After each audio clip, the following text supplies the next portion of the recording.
streaming with you, I was really struggling to get past the 1,500 hours mark. Right. Been streaming with you now for what, a couple of months? Yeah. I've just passed the 1,900 mark. Oh, brilliant. I'm getting about 100 hours a You're week. more than welcome, Penny, because like I say, I like a good chat and a good banter, and you're one of the most talkative people I know, and I don't mean that in a bad way, because there's no dead air when you're on. Why does everyone hate me? No, we don't. We love you. No, it's yeah. So I'm going to do this. I don't care if I use it to paint to come out it. If I use an airbrush, a brush, I really don't care. I need to do something. See, I even got the letter. I'm going to have to find it. I've got a feeling you haven't seen it, although you pretend to look at my channel. No, Penny, I'm honest. I kind of don't look at anybody's channel. I don't have the time. I'm always streaming. I don't know how you found mine. Well, it was late at night, wasn't it? Was it late at night? I can't remember. We tend to go from 8 until about 10, half 10, sometimes 11. I think you found it about... I joined your stream late on. I think you found it 9. Yeah. Right. So, guys, if you are easily offended, avert your eyes now. I already know where this is going. Are you ready for this? Go on. So, you know, West Ham have just they won the competition. No, Penny. Right. I know what you're going to do. Right. And then West Ham claimed they won the World Cup in 1966. This is how this came about. And I went, well, why don't I just do a Spitfire in West Ham colours and then you can claim you won World War II? And she went, that's a brilliant idea. This is it so far. Oh, that's disgusting. It is, isn't it? Is that not the worst thing you've ever seen in your life? Oh, Lord. I'm trying to emulate the West Ham away shirt on the bottom. But it's kind of... but is that not the most thing you've ever seen? John Alex says, hiya, Penny. Hi, John Alec. I was watching you the other day on Moz's channel. I think you make that show, you know. And I mean that with every sincerity in my heart. There must be at least one good reason to watch it, and it's John Alec. No, he is. I think it's the voice as well. He's got that nice voice you can listen to. He's got a beautiful American radio voice. That's what it is. Yes. Rob has just gone. When he saw that Spitfire, he just went, no. Yes, I know. Oh, I think it's disgusting. Penny. And you're right nearby as well. Telford's coming up. You've got to take that and put it in the IPMS. Put it in front of the wall. You know what I'm going to do? I'm going to make a little stall. All right, I'm going to put this on a little stand, and I'm going to measure, say, 10 meters, and I'm going to have a big pile of marbles. For £1, you can throw 3 marbles at the Spitfire. Absolutely brilliant. Well, I was actually about doing the Hawk as well in West Ham colours, but I think that's doing it too much, isn't it? No, that would absolutely be sacrilege. No, see, I got these RAF lettering, so I could change the numbers on the side, say maybe WHU or something. Yeah. But I'm not sure if I'll use them now. But yeah, it's just I don't know. What if West Ham won the war? John Alex says Steve Harris would approve. I see a West Ham fan. I seem to have another Spitfire. Why do I have 2 Spitfires in here then?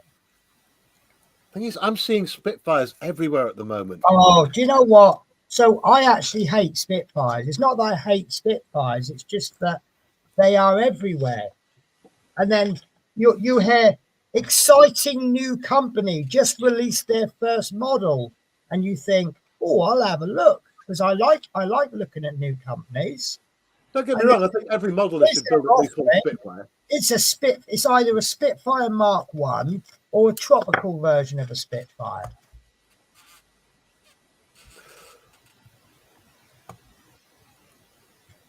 Everyone's saying hello to each other. We got Manuel joining us in chat as well. And John Alex says, oh, yeah, Steve Harris is the bassist of Iron Maiden and a massive Hammers fan. You know what? I've got the Motorhead Heinkel from Airfix, and I've got the Iron Maiden Spitfire, and I don't even know much about heavy metal. Thing is, the Spitfire is a weird one. I think it has to be the right scale, and you know, you can hammer me. There we go, hammer me if you think I'm wrong. But I think the only decent looking Spitfire, as far as its look goes, even though it's a bit pricey, is the 124 by Airfix. It just looks right. You obviously any other scale, I just don't think it looks right. You obviously haven't seen my 1/18 scale one then. But as you said that, I'm like, you know what? I think he's right. The bigger, the better. Absolutely. I don't think the 172, 148, 132. No, the 148 one looks okay. The bigger ones look even better. But yeah, the 1/18 scale one that I've got is amazing. Ooh.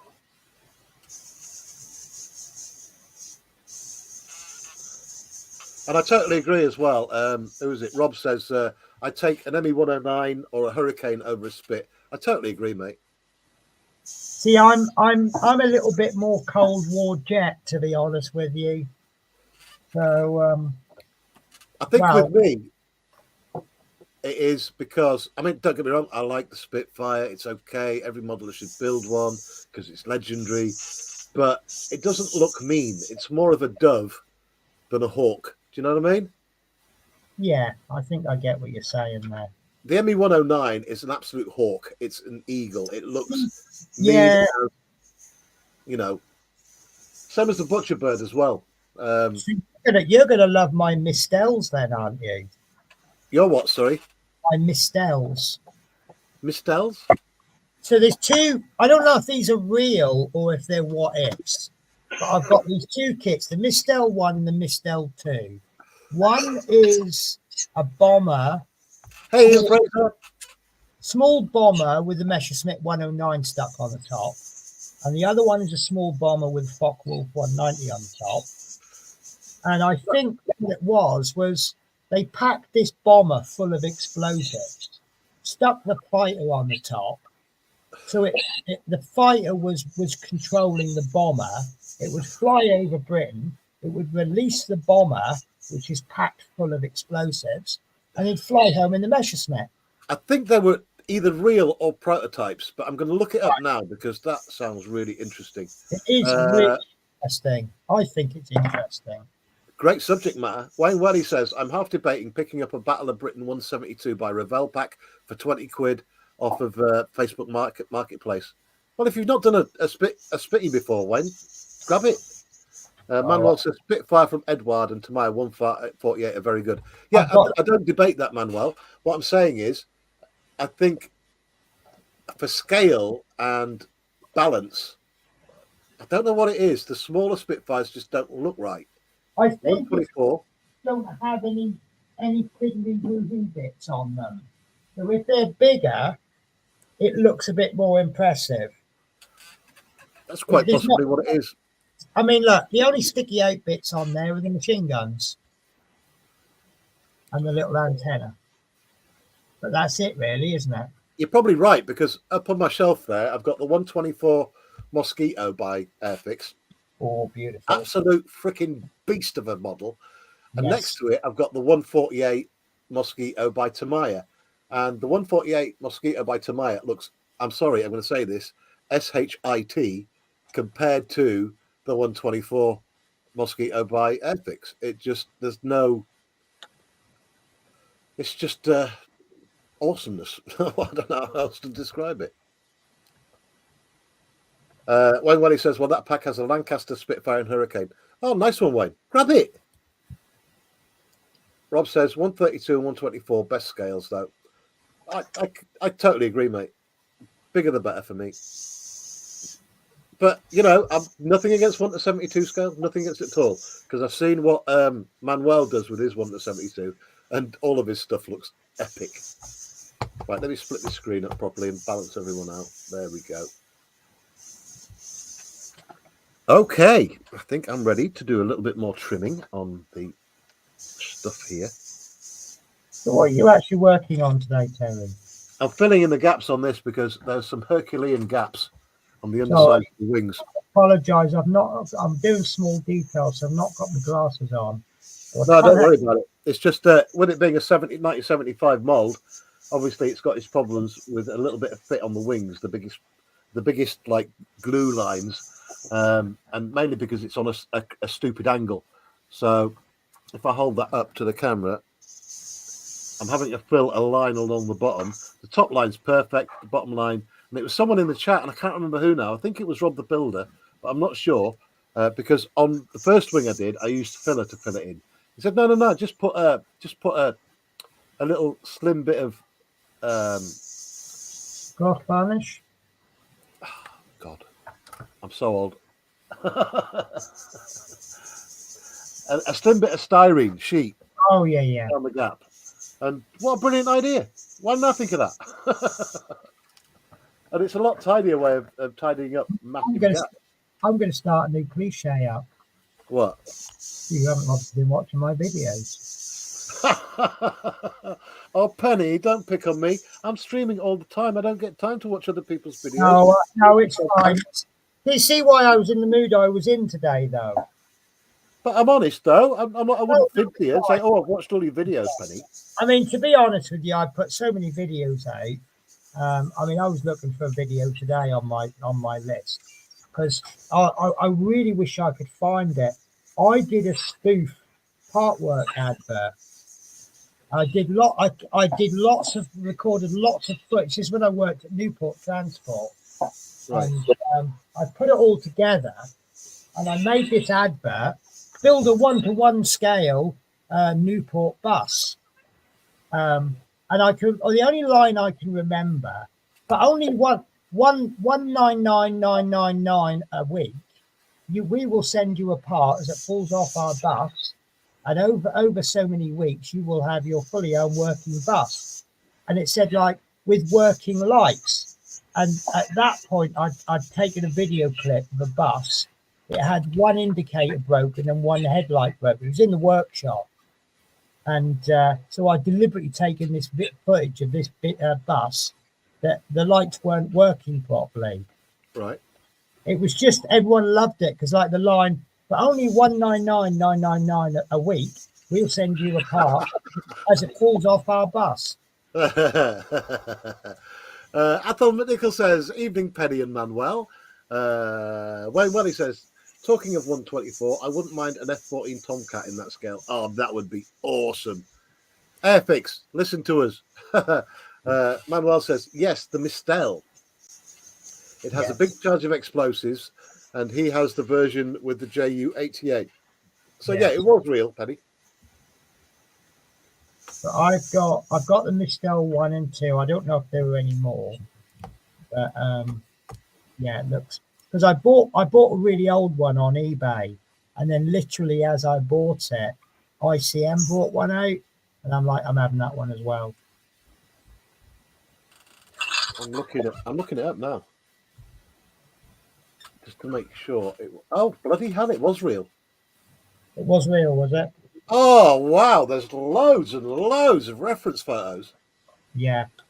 Gary's stuff built one as well. He had to split it into 2 weeks because you build the bomber 1 week and then you build the. It is 2 builds in one. If people don't know what we're on about, I'm going to present this up on the screen now because it is absolutely flipping amazing. But I just like the concept that you're flying a bomber. Oh, mate, I want one now. I just like the concept that you're flying a bomber to Britain, and then when you're flying back to Germany, you're actually flying in something that you actually stand a chance in if you meet some Spitfires. Wow. Wait till you see this, guys, if you don't know what we're on about. Hang on. Look at that. And it's got an FW 190 on it. Yeah.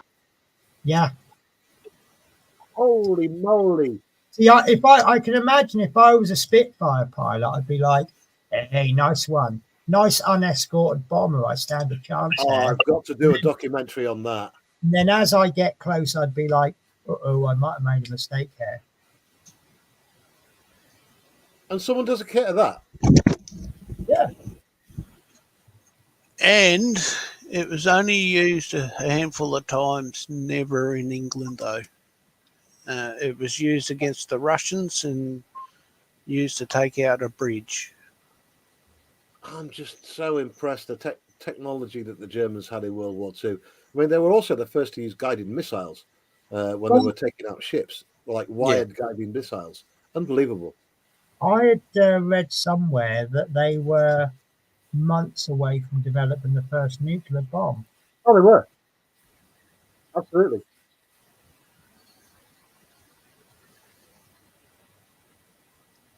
Our American friends kept on bombing the hell out of all the places where they were doing the development. So good on you, America.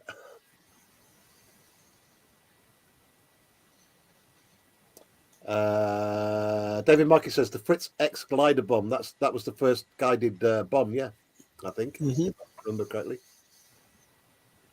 But look at that. That's sublime. That's actually it's very. Yeah, what do you look? It's one of the first cruise missiles, really. Yeah, really. Yeah, if you think about it. Yeah. I mean, there's the guiding it. It's got a human. Yeah, there's the V2 rocket. That was the first.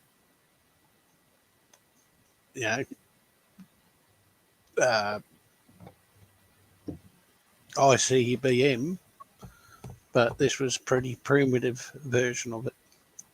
That's absolutely stunning. And there's different types as well. Hang on, let me... Yeah. 109s and 190s were used as the control vehicle. Better picture. Wow. And JU-88s and I think even HE-111s were used. Actually, wow. I'm pretty sure there's a wide range of different bombers used. Just trying to bring up some high-res pictures. No, that can't be real. What's that?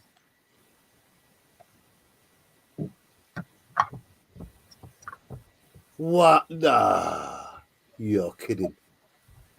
No, this isn't fair. We have no idea what you're on about. In a minute. I'm going to make everyone drop their bacon sandwich in a minute. Wait for this. Look at that! That Messerschmitt 262 on top of Messerschmitt 262. That can't be real. I vote shenanigans. It's been a wonderful thing, hasn't it? Oh no! That's almost that's an X-wing.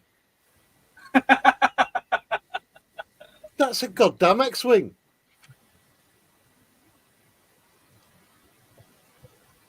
Well, I've got my very first knackered Airfix paint. What the crapping hell? That can't be real. I need to do some research there. I've never heard of that one.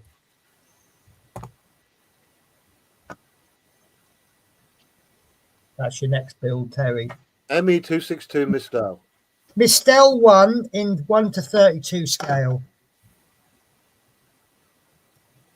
Actually, why not? If it doesn't exist in kit form, why not just buy the two kits and just make that little framework?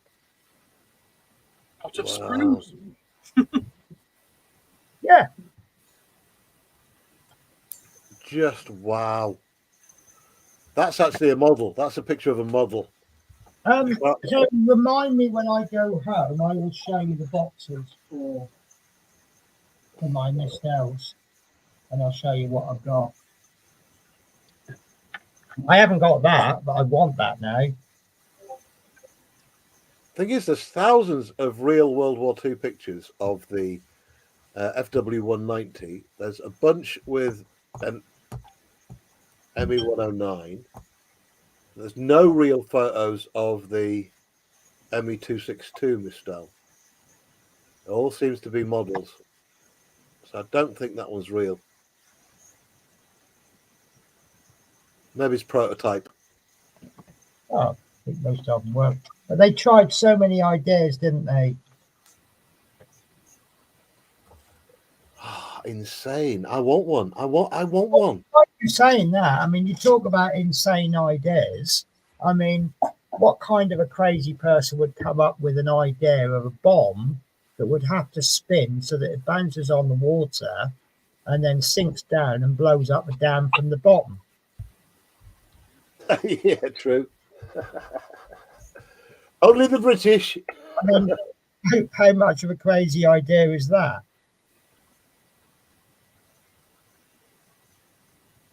Right. There are absolutely no real photos of the ME-262 Mistel. So that is definitely a work of fiction.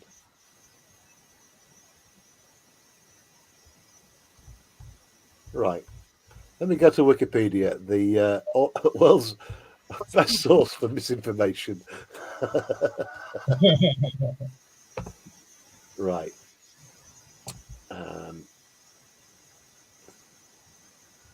How's the model coming on, Terry?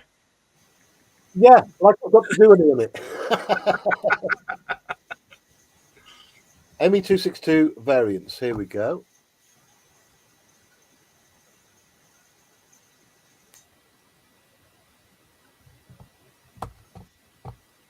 Control F, style. Control F, misstyle. M-I-S-T-E-L. No matches.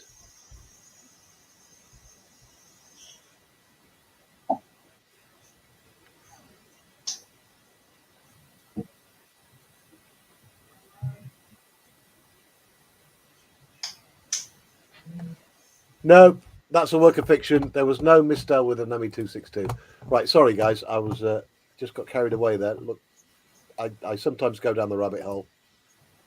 Apologies. Nah, John Alec, I'm not going to do that because it's not real. But there again, I've done an ME-262 in Rebel Alliance colours, so that's not real either.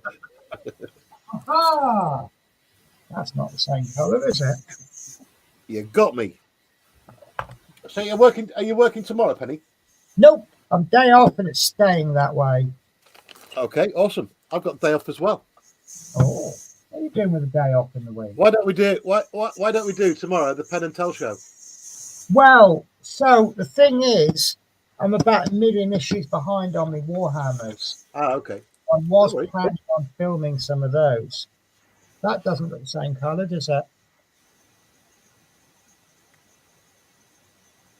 No. Where's my air fix? But the thing is, you don't know until you get them out and snap them on something. Well, they ain't the same colour. I know that for a fact. Wayne says he's got the whole week off, not rubbing it in. Well, Wayne, you've got no excuse then. You can join me tomorrow.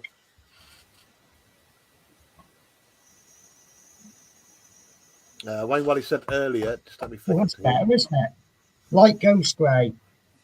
John Alex Scale Modelling says, I try hard at least to click on videos and like them as they come up.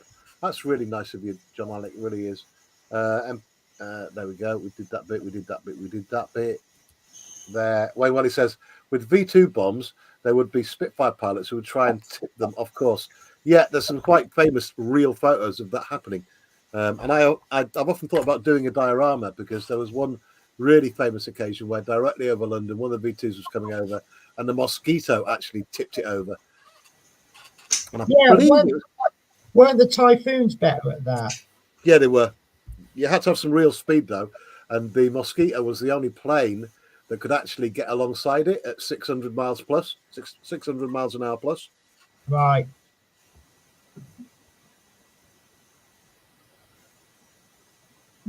Spitfire, I think, had to be in place. Be so many different ways.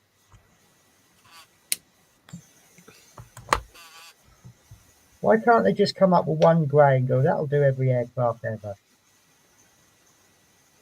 John Like Scale Modelling says, and thanks, Penny. That was very nice. Glad you enjoy those. Oh, I do. I love listening to him. You know, if it's just Moss on, then I'm like, no, I'm not interested. But if it's the Moss show with John Alec, I'm like, yeah, I'm up for this. Actually, I've got to watch the latest show because I forget what it was titled, but I thought that was quite an interesting title. Oh, Parts Counts. Mozzie's all right. He's is. all right. There's some good content there every now and again. Yeah, but no, they were saying about the part count and does it put you off? And I'm like, but surely a high parts count doesn't necessarily make the model harder.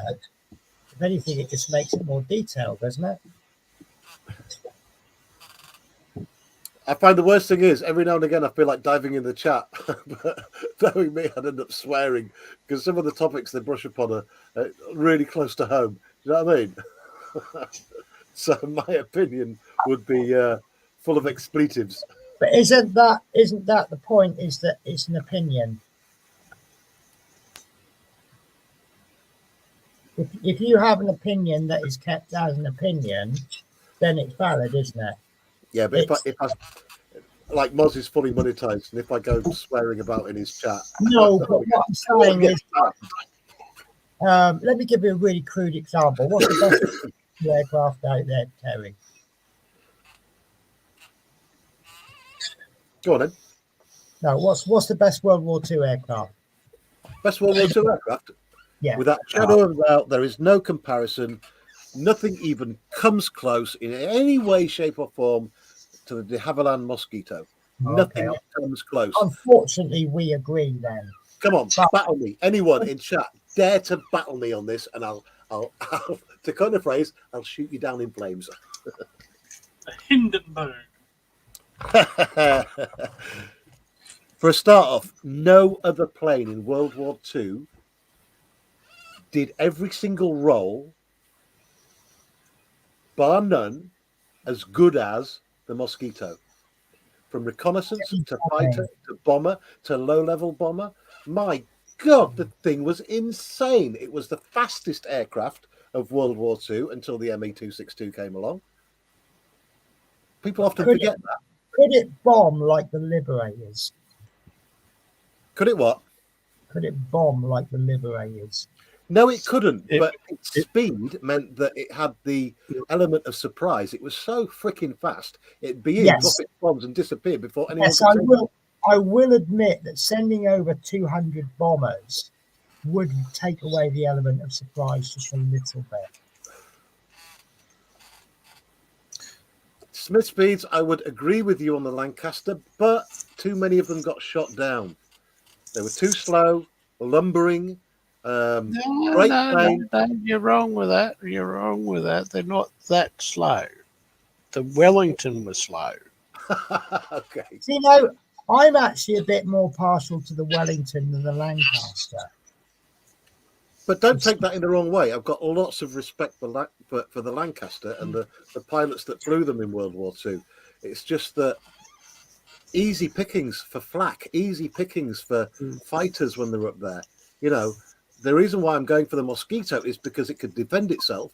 And if it got into trouble against a bunch of FW-190s, because remember, the FW-190s, if it was one-on-one with an FW-190, the chances are the Mosquito would either outfly it, disappear, or take it on. And 9 times out of 10, the Mosquito would win.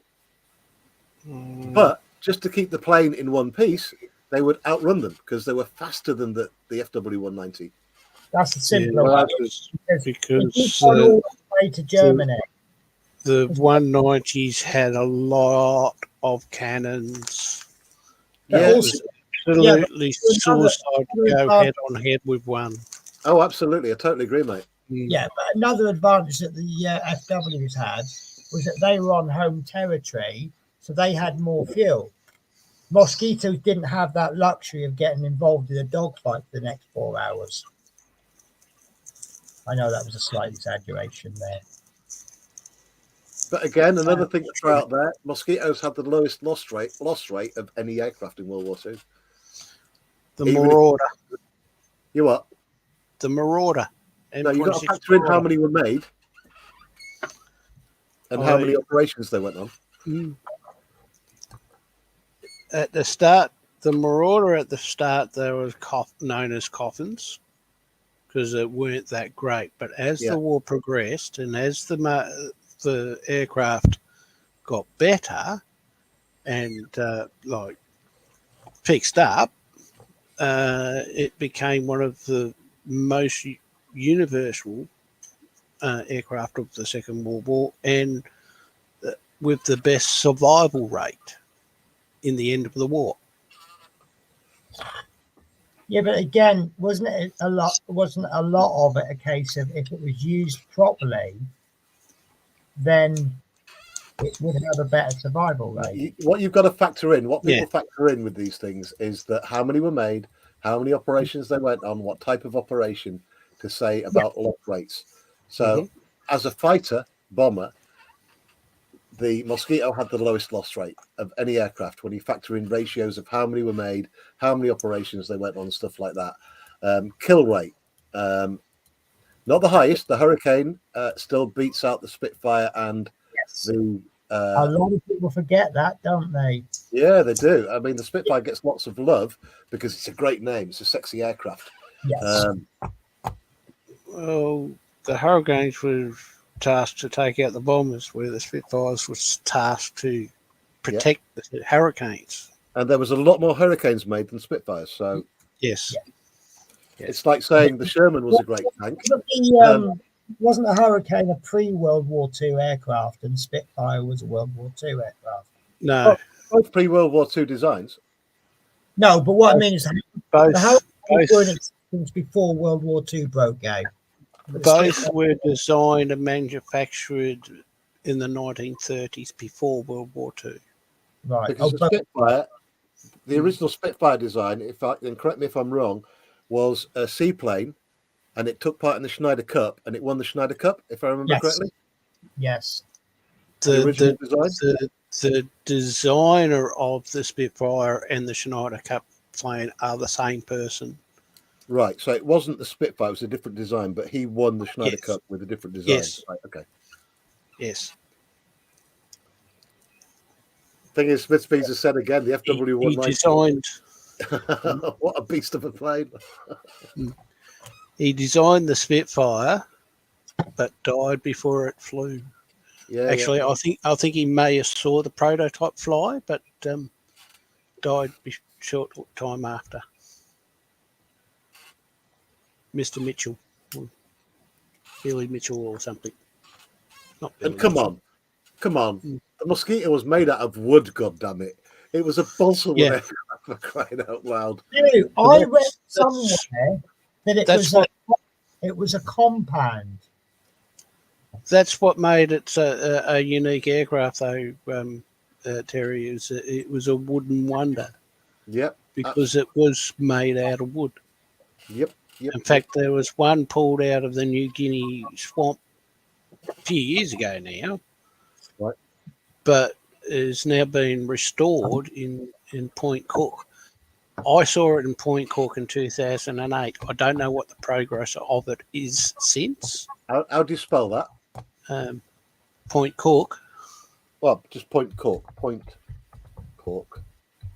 Mosquito. Let's see if we can find any pictures of it. I'm interested It'll now. be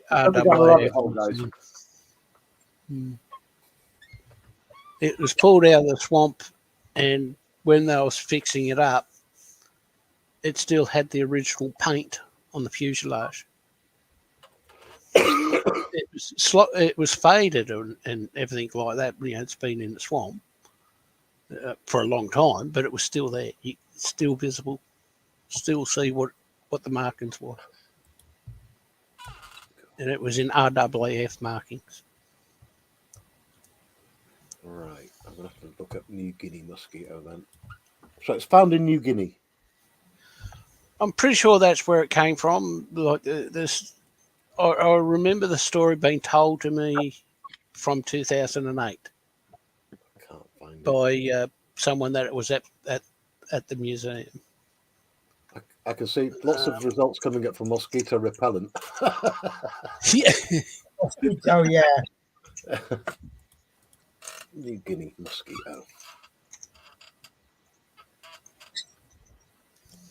Let me try World War II mosquito then. I love stuff like that when it gets pulled. When people find stuff in swamps, it's like every now and again they pull a panther out of a swamp in Russia or something.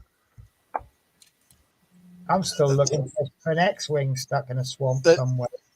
They The original would BBC never- was Dalek was pulled out of a swamp. mm, Who was? Do do do do do do do do do do do do do. it's never going to fly again, but they're fixing it up as a static thing. I can't find it. Can't find it. Never mind. But there was another Australian dude who had a mosquito in his garage. He died, and like there was a mosquito all packed up in boxes, and there was one that was like almost built. Well, that aircraft on my YouTube avatar, Yeah. that was packed up into a crate 40 years before it was rediscovered. Probably the one I'm on about because was- there was a whole video on YouTube I watched. I wish I could link it. It was used. It was put together in Darwin, flown to New Guinea, or did something up there. The war ended, so flew back to Darwin, packed it all up in a crate again, sent to a TAFE college in Sydney, and was used to. This is how you build Spitfires. Some technical college. Yeah. And then repacked into a crate, sent to Laverton Air Base, which is in Melbourne, sat there for 20, 30 years until they went to empty out the warehouse, and hey, there's a Spitfire. Awesome. And that's the one that's flying around at Tamura RAAF Museum. Grey Ghost. You can't have any more epic a story, can you, than that? That's just great. I remember the one on YouTube, though, was either a New Zealand guy or Australian guy, and he had quite a big plot of land, and on it was loads of sheds and stuff. And I think he passed away, and in one of the sheds was an almost 99% complete mosquito, World War II mosquito. And in other crates, he had spits and hurricanes and all sorts. And it's all gone to a museum now, I'm pretty sure. I have to look that video up. I'll have to do it tonight. Just as I'm sticking off into La La Land. That was a great story as well. And it's all gone to a museum in Australia somewhere. And still, one of my favourite channels to visit is the Australian Army Museum. They've got some great builds on the go. And they will shortly have the world's second ever fully working Tiger 1 shortly. And again, things don't get more epic than that. Oh, there you go. Just do what Wayne says. Is it Wayne? No, David says type in restoring an RAAF de Havilland, Right. and it all comes up. Okay, I'm on it. RAAF de Havilland. Let's go, baby, down the rabbit hole.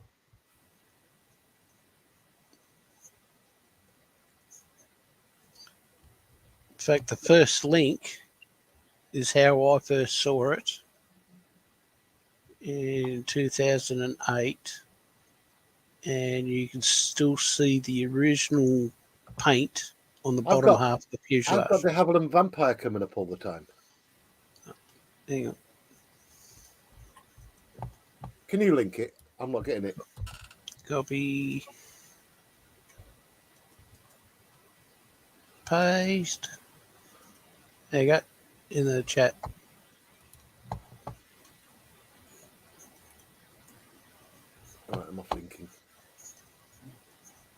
I'm off link hopping.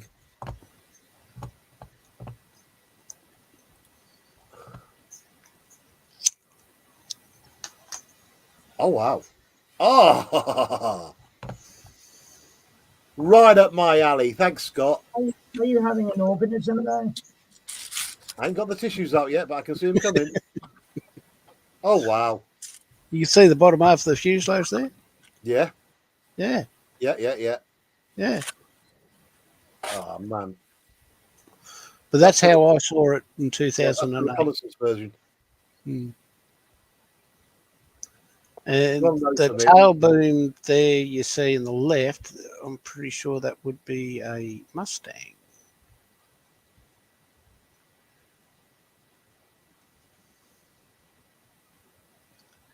Yeah, no, that's it. Oh, wow. I don't know what the progress of it is now. I'm about done for tonight, chaps. I'm Okay, sure mate. we'll find it though. Yep. Sorry about that. They sent me down a rabbit hole. Yeah, absolutely fine. You've been having fun, and that's what it's all about. Yeah. But that's as Right. far as I've got. We've managed to finish off. Well, I say finish off. I think this is about the screen's just about done. Oh, that's amazing. Did you see the rest of it, Penny, earlier on the stream? Yes. The full Yes. thing? You see the pieces actually moving around. It's amazing. I love it. Mm. So, right, Gareth, before you go, you need to scare us with the cost of that kit. Oh, Was it 130? Can I have a look for you? is that all? No, I'm just thinking it might have been 230. I was going to say that sounded awfully cheap for Lego. Lego Pac-Man. I forgot now. If you look, 230. That's not bad though. It's not considering the size. For what you get. Yeah. There was one step that drove me absolutely insane. I was like, how is this even possible? It's got to be a record for Lego.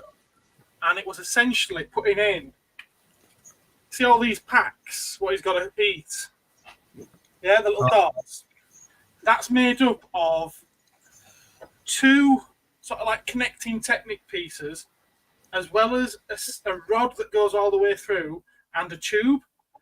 Yeah. It was 256 pieces Yeah. in one step. That's just one page of Yeah. the thing. 256 pieces. I've never known a Lego set I've like seen there's a YouTube video with certain things about Lego, and there's like repetitive steps and things like that. And I think that might be the one they were talking about.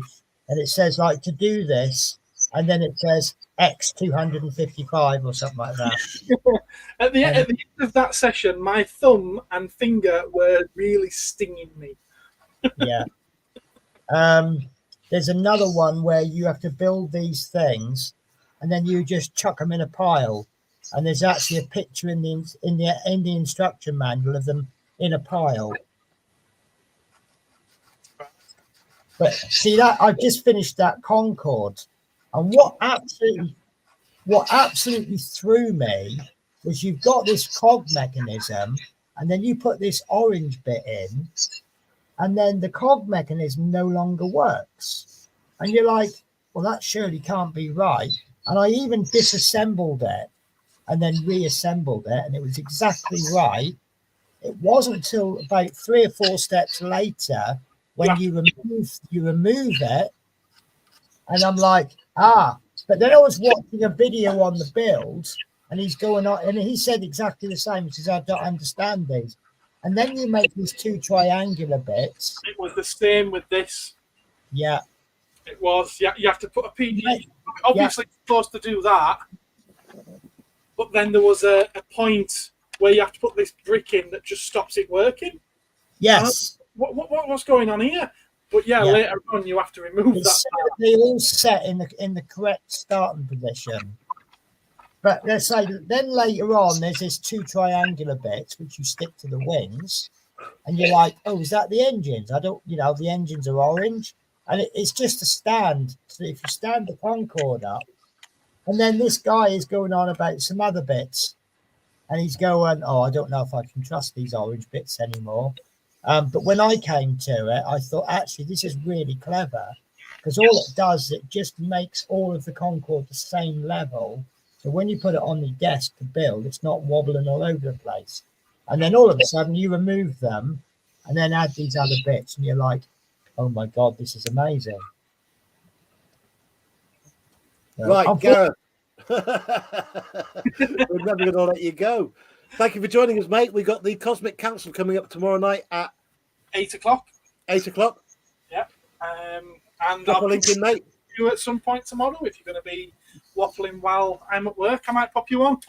What's going to be the topic of conversation tomorrow night, mate? Tomorrow night, we'll probably still be showing off whatever toys any of us have picked up in the last few weeks. But Right. the topic of conversation is going to be other passions, so things that we collect or do outside, other hobbies that we do outside of collecting toys. Oh, okay. Sounds great. Yeah, so it's because we all have more than one hobby, don't we? really? Really? Of course we do. We Yes, actually, you're right. Mine is scale modeling and annoying customers.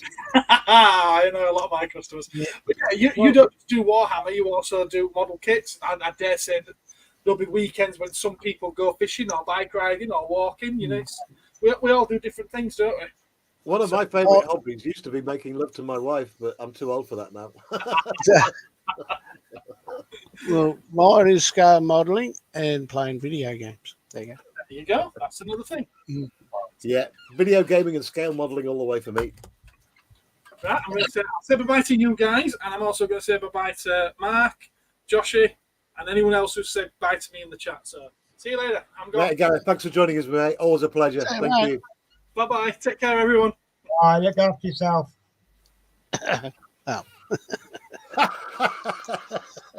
A surprise, Scott. It was. We are continuing on till 10 p.m. tonight. We've got 25 minutes left on this stream. But if I know Sprue and Lindsay and Carl, if they do to me what they did last night, and they popped in and it went on way too long, I might even go longer tonight anyway, just for the hell of it. Well, and thank you everyone for watching. We've still got 20 people watching us, and it keeps on bouncing between 20 and 25. We peaked out at 35 earlier on. Pretty good for a Tuesday night stream for a little old channel like mine. And thank you for watching. I really do mean that. As always, in full and glorious 1080p going across my favourite platforms, X, probably Twitter, Twitch, and the YouTube. We had Instagram earlier on, but I'm going to give up on that. I really am going to give up on it because they only let you stream for like 1 hour, which is just pointless. So maybe it's no Instagram tomorrow. Please don't forget, all you blue spanners, you can put links into your channels and coming up videos and streams and stuff like that. And let's hopefully get you a few more subscribers. If you're brand new to the channel looking in, hey, throw us all a sub. It doesn't cost anything. It's just a click of a button. And you never know. There might be something coming up that you really do enjoy. I mean, the guys are going to be forcing me to do diamond bots shortly. And I'm thinking about starting up a different channel for that. I'm wondering if that's the same Red Arrows kit I did for the speed build. He's doing. Sisbeat says, Sprue. Athol McNichol says, well, a shower has my name on it, and then it's bedtime. So night, Terry and his gang. Athol, thanks for joining us again, mate. Always a pleasure. So, yeah, Ethel. No. Oh, is Ethel just gone? Oh, that's a shame. Cosmic Toyman says, sorry, think I left as someone was saying bye. Don't mean to be rude. Good night, all. No worries. You can catch up with the Cosmic Toyman tomorrow night on the Cosmic Council. So if you subscribe to his channel, you will get a reminder when it's on. Really good show, by the way, guys. And don't forget also cosmictoys.co.uk. If you want any Warhammer models and stuff like that, head over there. There is a discount code from the Little History channel. All capital letters, Little History, all one word. Use that as a discount code. You'll get 10% off his already insanely cheap models. For some reason, I've given myself the hiccups. I don't know how I've done that. So, camera down again. Let's do some more. I'm nearly there with this. Nearly sanded all the guff off. So, again, 2 ways to fill a massive gap. And I can happily tell you that Only using 2? filler... Oh, massive gap, you said. Yeah. There's always filler, but it's messy and it takes a lot of cleaning up. Or use the shims, as I did on that one. and there's virtually no cleaning up. It's just a matter of getting it in there, cutting off your shim, and you're done. So Yeah. just here, lesson learned. And I learned that on this channel from one of our fans. Oh, you, sorry, I'm really sorry. I didn't mean to interrupt so rudely like that. Well, It wasn't I was interrupting, it was just an idea popped in my head. well, You said recently about Tamiya extra thin, yeah, and there was a trick. yeah. Can Oh, filling gap. Oh, is that it? Just filling gaps with it? Yeah, and then using my dentist tools, because like if you use filler, right, it's hard to get that really smooth thing without loads of sanding. So I use the extra thin because this filler, where's it gone? Where's it gone? Where's it gone? What did you do with it, you dimbo? Oh, you got it a minute ago. You know, I keep on putting the there it is. Right. This stuff, this plasto, is basically, you know, your polyfiller. Yeah? Yeah. The powder. It's basically polyfiller powder mixed in with Revel glue, right? That's basically all it is. So when you put it in, you can actually, like just before it sets, use a bit of the Tamiya extra thin, run it across the top, and then you get a really smooth finish to it by using your dentist tools. Right. So just a little bit less sanding, that's all. I hate tedious jobs. I really do. And trust me, any other model, I wouldn't be going to this extent to cover up the gaps. But because it's such a nice model, because it's really doing things for my mojo, Yeah. I'm going to spend time on it. Right, well, I'm going to go and top my mojo up with some nicotine. Okay, Penny. See what I did there. Yeah, I saw what you did.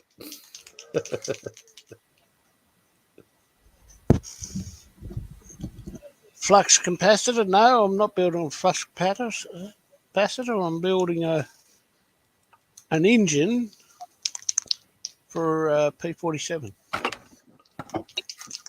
132 scale.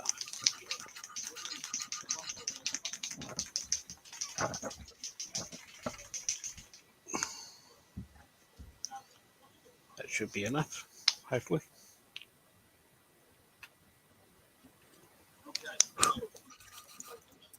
I'm kind of off camera here. Hang on. Let me switch cameras. There we go. You can see what I'm doing.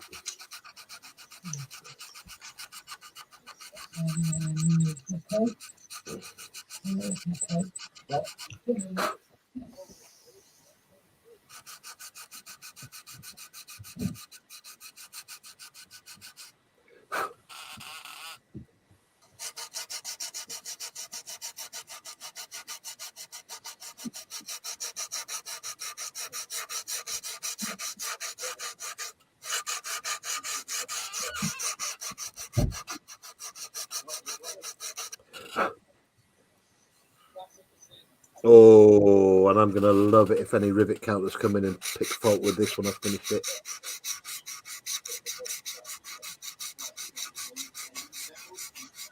I'll be fighting you to my win. Put your fists up, you, and let me fight you. You're doing it wrong, Terry. Don't you be starting, Scott.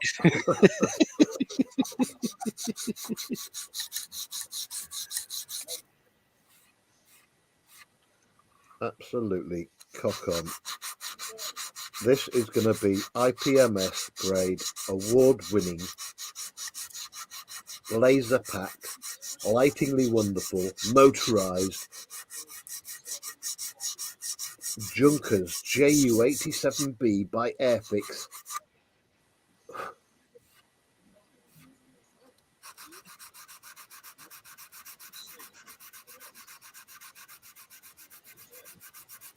I'm going to do Moz proud here.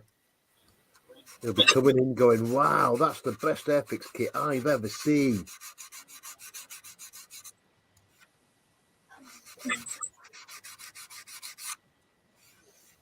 Absolutely stunning. Stunning. Airfix. Oh. Right. I need some 1200.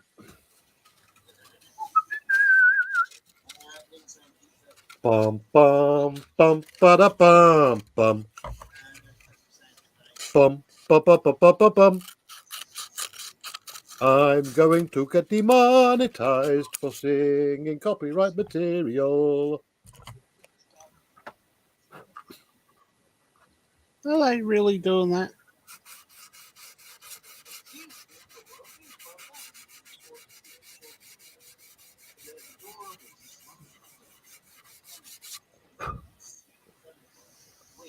Oh, I love it. I suppose now you can't even hum it. I don't know, mate. I've not been picked up on the singing yet because nothing I sing is anything like the actual song.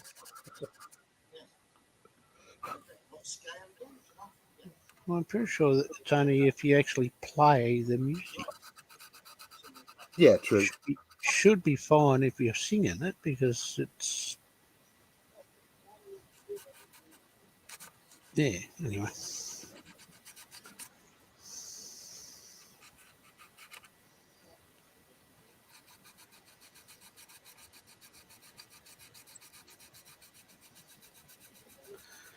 Yeah, we had a pretty nasty thunderstorm roll through here yesterday with lots and lots of rain, Right. which is why I now have tomorrow night off. Ah, I get it.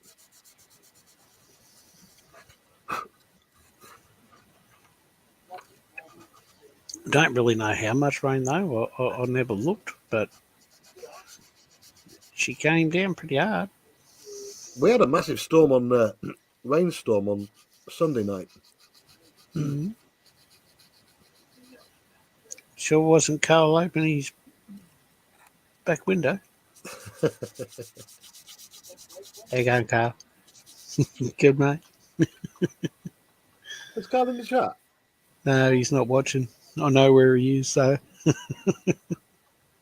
Oh, is he streaming now as well? no. Panzer Cat is, though. Ah, I get you. You should have come in and given it a shout. Yeah, I did put a link in. All right, nice one.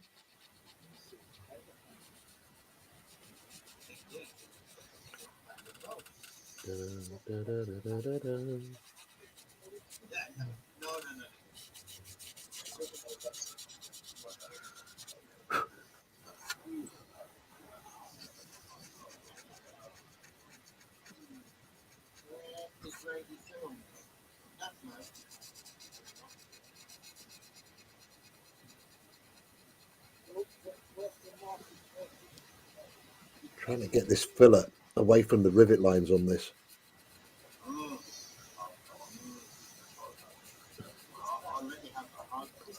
Because I want the rivets to pop.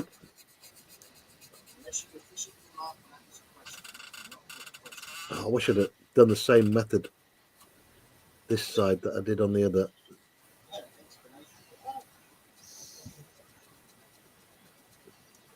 But it's not too bad a job, to be fair.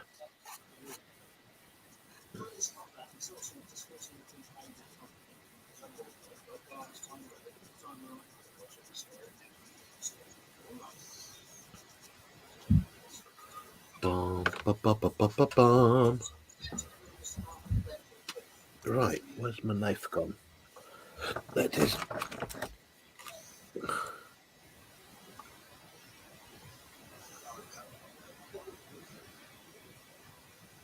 In fact, I need my scriber.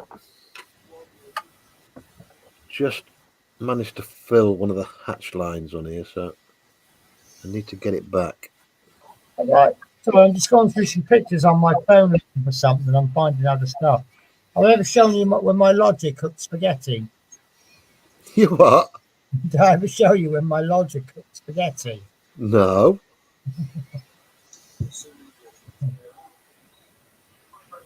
That's what happened. Oh my God! Well, how did that happen? He has the flames on too high. Well, you guys use gas, do you? Yeah. Yeah. And I found this. Have you ever heard of the expression "you can't polish a turd"? Oh yeah. They actually used to do that in ancient Japanese times.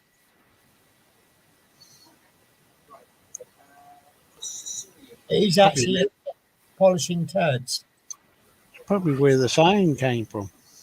Yeah. Polishing turds. Well, that's what they did. If you polish it enough, it will come out shiny.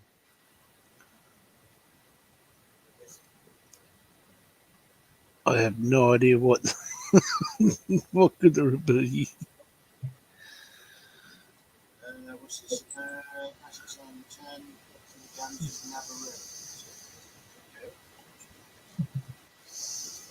Anyway, this isn't finding the picture that I'm after.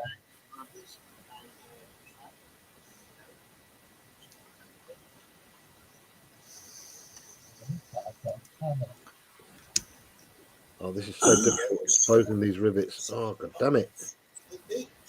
Well done, Scott. What gave it away? Was it the title of the film with the female actor? Yeah. But yes, good bodies, red buttons, and then arena and demo. Is that name? Yes. Yeah. Right. Excellent. Unfortunately, I'm going to have to lose that detail because it's taking me too long to polish them out. It's a shame, but it's not going to be noticeable at the end of the day once it gets painted. I've still got to pick out a camo scheme for this, and I want a really mean camo scheme. So I can do my research. Real fancy. Go into this one.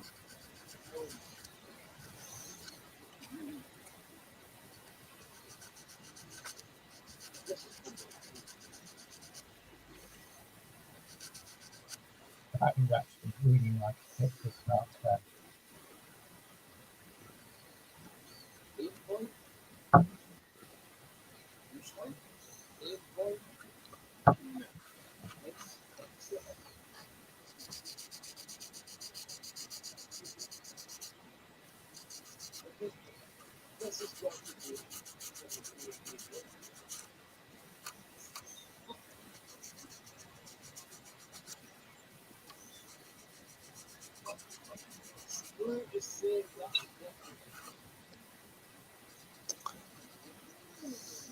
Might have to do some more sanding on this after I sprayed it. So, but right now, what I'm going to do is leave it alone. I think I've done enough. And possibly just sand a little bit off of here.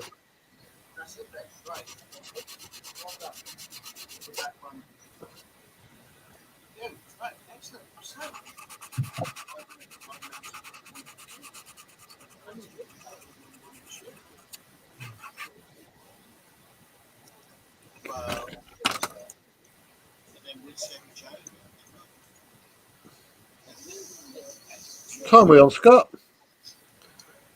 What's that, mate? What time we on, mate? Time 3 hours and 51 minutes. Or if you're looking for my time, it's almost 5 to 9, 5 to 10 in your time.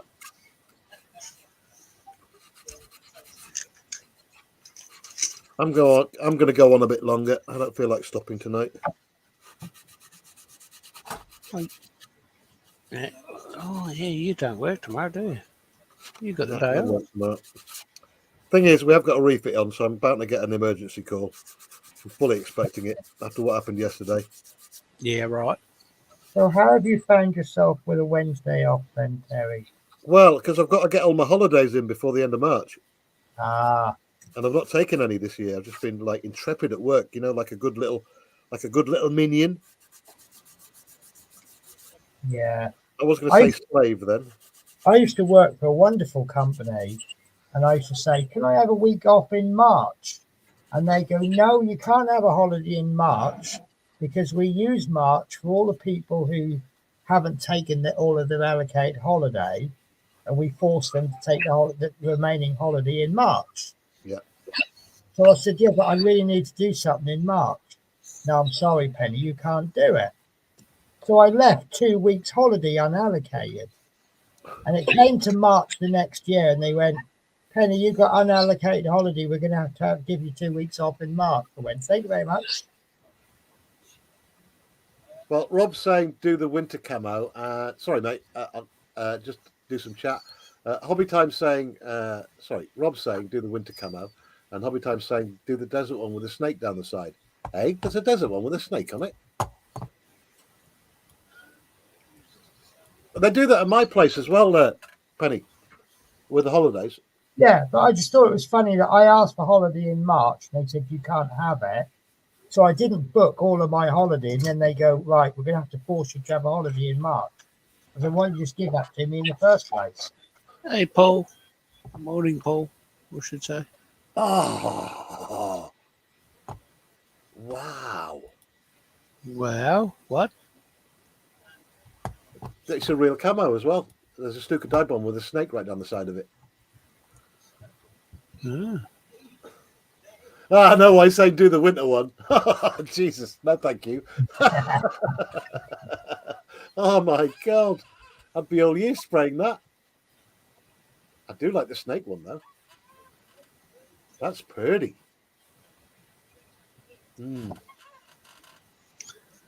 Oh, Hyper Time's talking to you too, Terry.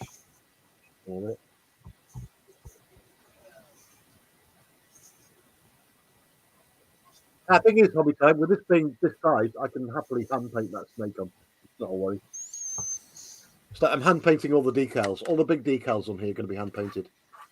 I just think it looks more real. I mean, you guys saw what I did with the decals on the ME262. So I'm more than confident to do it. Has the wings fallen off yet? No, but she's ready to fly.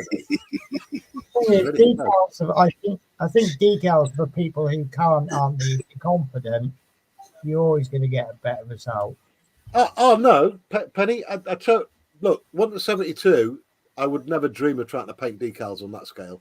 Yeah. 1 to 48, I wouldn't dream of attempting it. 1 to 32, pushing it. 124, yeah. 118, yeah. 116, yeah. Doable. Yeah, but the point I'm making, there'll be people out there doing the 1 to 24 scale who can't do decals, who can't, paint it on. And that's why they do decals, isn't it? Yeah.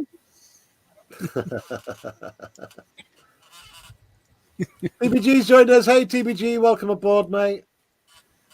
We're just trying to decide which camo to do the Stuka in at the moment. Yay! Last night's stream, Sprue lost one of the wheels off his tank and he's found it. Excellent. Now, was it found or did the carpet monkeys appear by the side of your bed, apologising profusely for stealing it?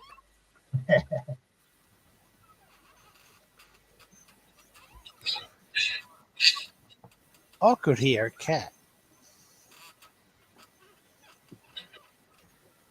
Sure it wasn't my chair? I got a really squeaky chair. No, it doesn't sound like a meow. John Alex says, hiya, David.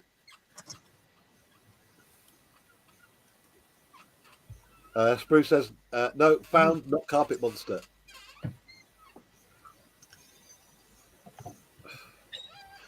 Prime Show just finished. Yeah, okay. So look for an influx. Here we go.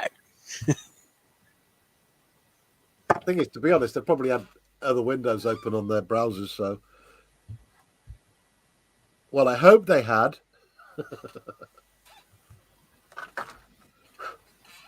Right, let's do some more. Absolutely loving this build. If you have just joined us, I'm doing the 124 scale Stuka Dive Bomber by Airfix Vintage Classic. Penny is doing a Airfix multi-set with a Spitfire and what's that other one called? Hawk, B.A. Hawk. Hawk. Yeah. And she's intending to finish it before this stream's over. Well, not necessarily this stream, but I'm going to finish it before I go to bed. Penny, I'm going to stay on till you finished it now. Don't put me under this pressure. Because You're part, free to part of me Rob- is saying, go to bed, get up early, and do stuff tomorrow.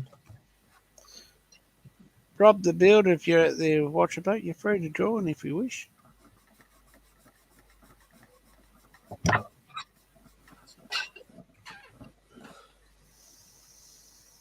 Spruce says, hi, John. Spruce says, hacks in pink. Hacks in pink? Hawk in pink. No. Spruce telling you to paint it pink.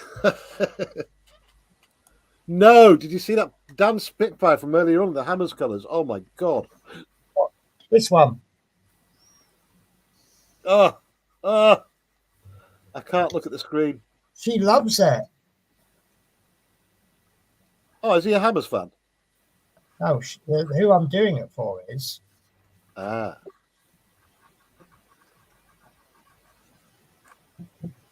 I mean, I don't know why I'm making her gifts. She used to give me horrible shit.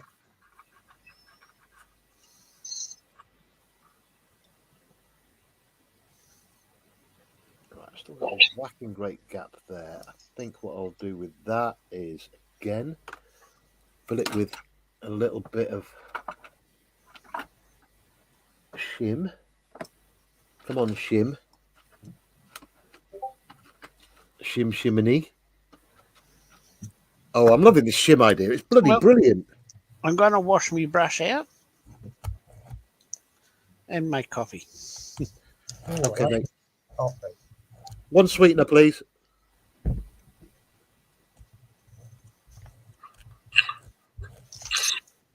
Don't have any. Can't believe we both got the same day off together, Penny. I think the gods are conspiring. Are you suggesting it's fake? The Penn and Tell show. It's doable. I think it could be big.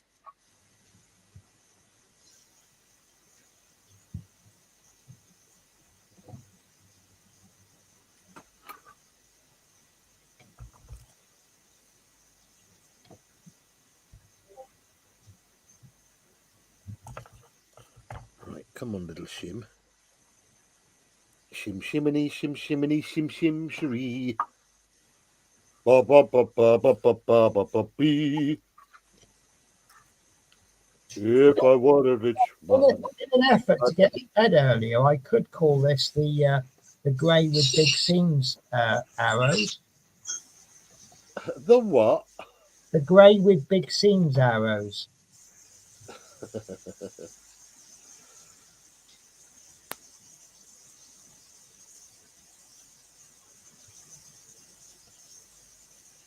Right, that shim can go in there just nicely.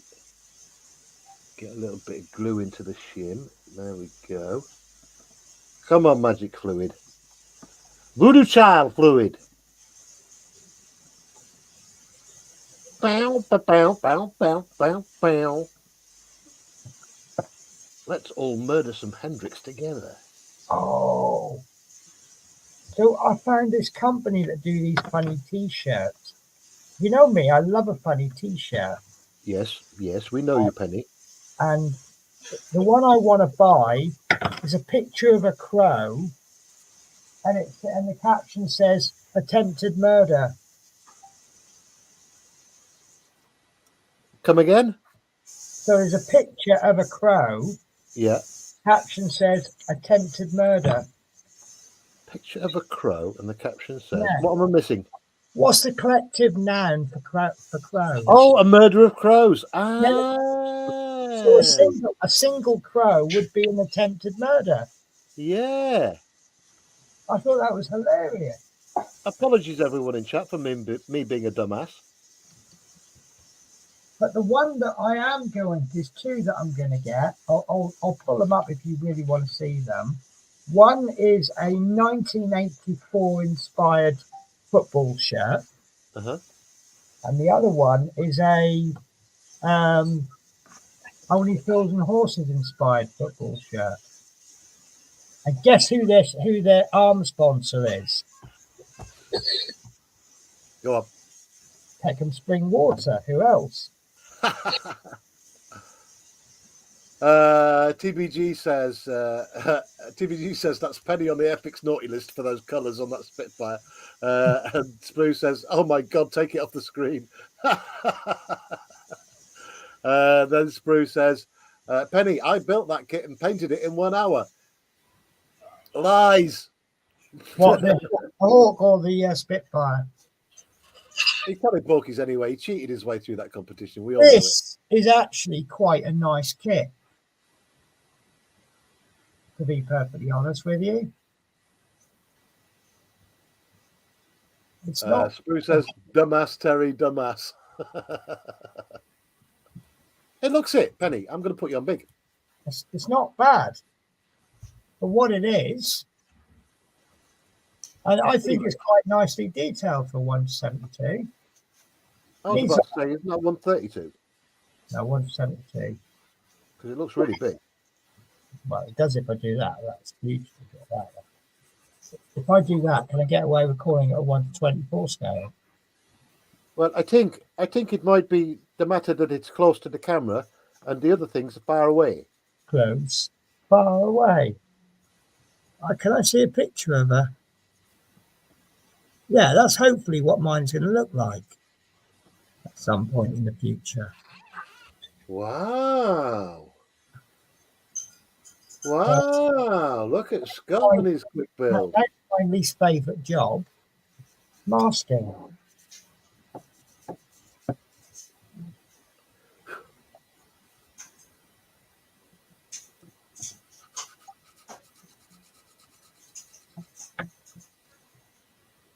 Bow, bow, bow, bow, bow, bow, bow. Okay, little bit of detailing going on. Oh, those are innies. Let's have That's them this back out. I don't care about so much. Okay. You? No, not you. You. No. I need a smaller one. Where is it? That's you, you, and you. Where's the little diddy one gone? There it is. It's hiding under there. Oh, a little tiny, teensy tiny one for doing little rivet holes. There we go. You can have your rivet back now. And you. Welcome back, mate. Yeah, sorry.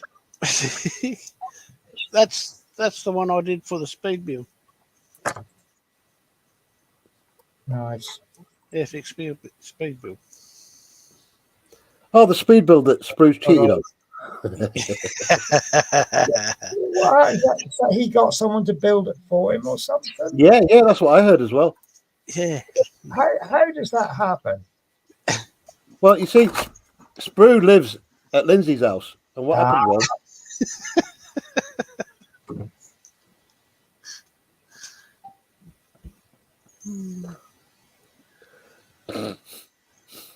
I love it when Sprue's not in to defend himself. All right, Rob. See you, mate. Oh, thanks for joining us, Rob. Always a pleasure, mate. Thank you. Take care. Bye. Got to get Rob on here at some point.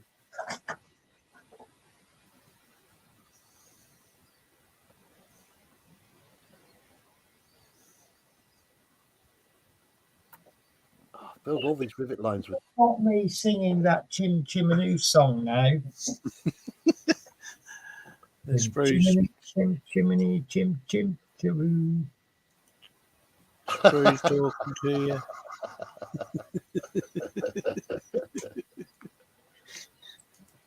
There's mileage in this one, I tell you.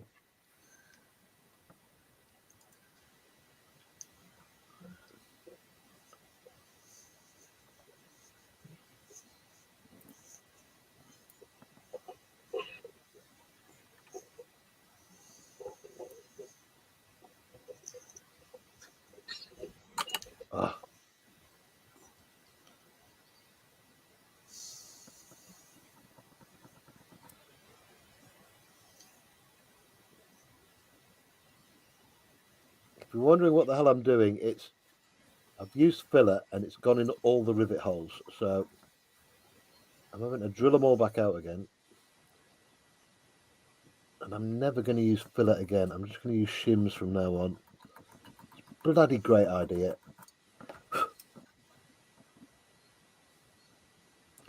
Shim shiminy, shim shiminy, shim shim shiree. No more filler for me. Every I'm time going I to hear you use some say plastic. that, that's actually what's going through my head. What's that? Shim shiminy.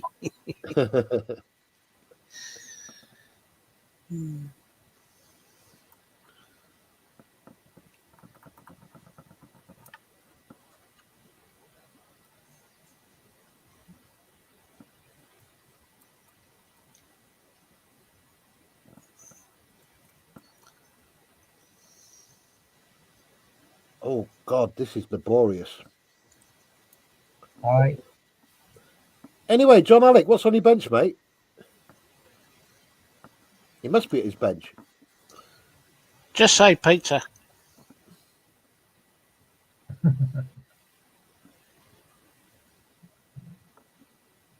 Oh, no, no, wait, that's on my bench. Never mind. What pizza?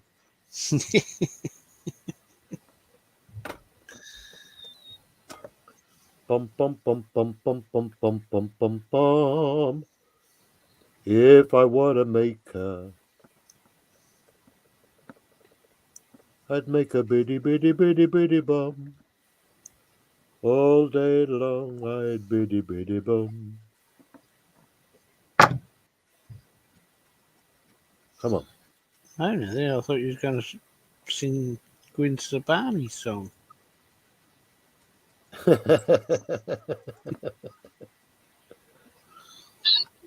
it's very similar, isn't it? I think I know what you're on about. If you was a rich girl. Yeah.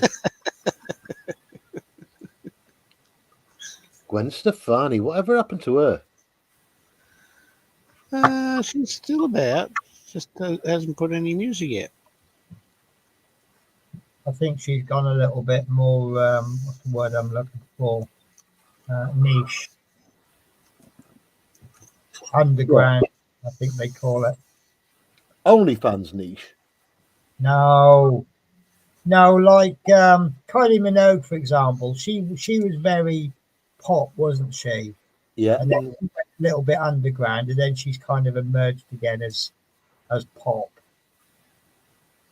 Oh, that Padam song was great, though. I really did like that. I haven't actually heard it, I don't think. Oh, it's massive, like on TikTok and stuff like that. Yeah. Everyone doing the dance and stuff. Well, it must be good if it's on TikTok. Hey, I'm on TikTok. Yeah, it's a trend. I've got like 4 followers. 4 followers. You know what, Terry? Even I can beat that. Is it TikTok or Instagram that cuts out now?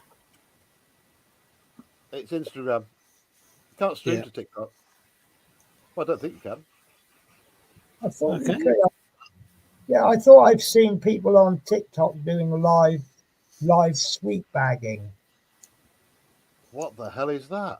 Oh, apparently people buy the shops that sell sweets and they do it live on TikTok or something stupid like that. That, ladies and gentlemen, is a perfect goddamn IPS award-winning model wing right there. Just for the goddamn sanding work I've done.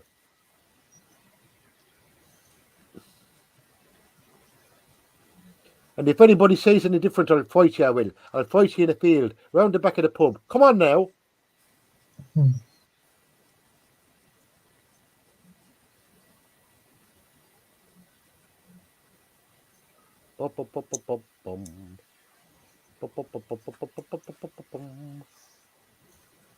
It's beautiful, beautiful.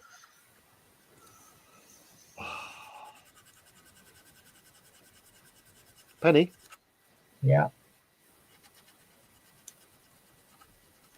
She's not listening.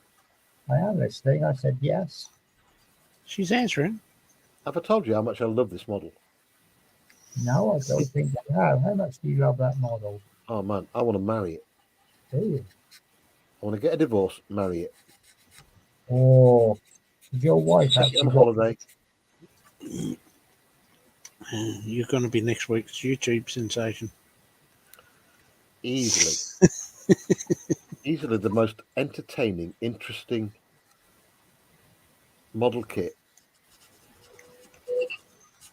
right? I possess.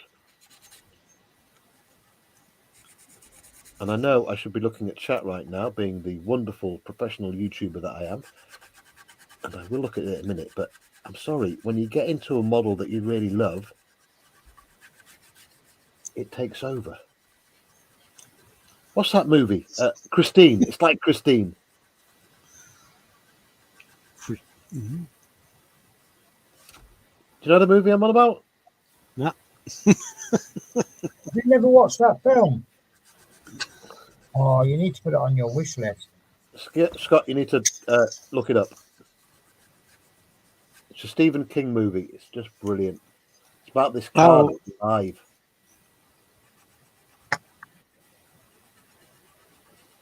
About a what? A car that's alive. Oh, right. Like an No, car. I know the film now, but no, I don't think I'm not sure if I have seen it. That's what this I model may is. have done it, but I might have just missed the first. Hmm. Oh, didn't it? Not quite. Well, halfway there with the motor. Oh, good job, mate. Oh, wow. Look at that. Let's put you on big, buddy. It's not glued. That's awesome pants, is that?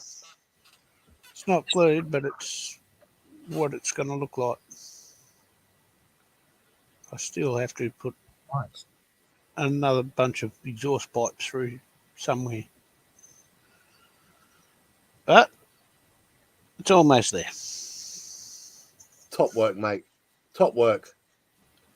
It keeps rolling away on me. You see, I'm going to have an IPMS award-winning Stuka, and you're going to have an IPMS award-winning P47. And We'll see.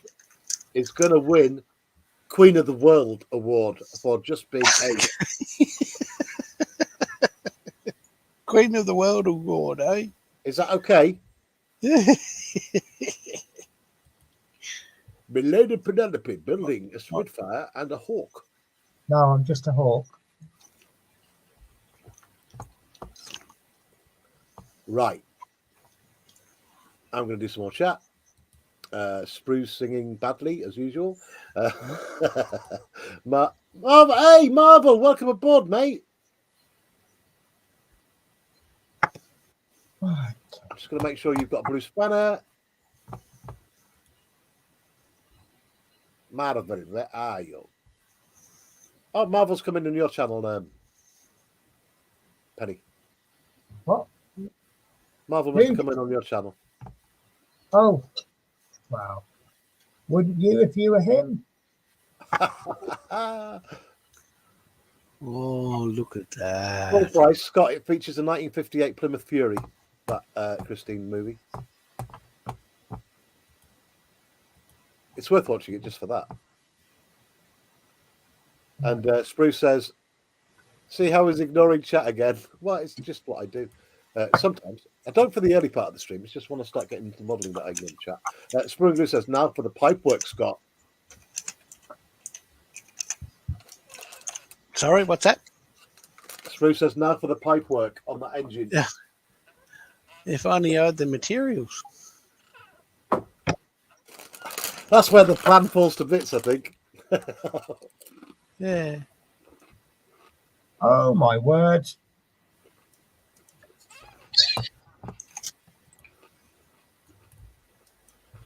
Can I make a confession?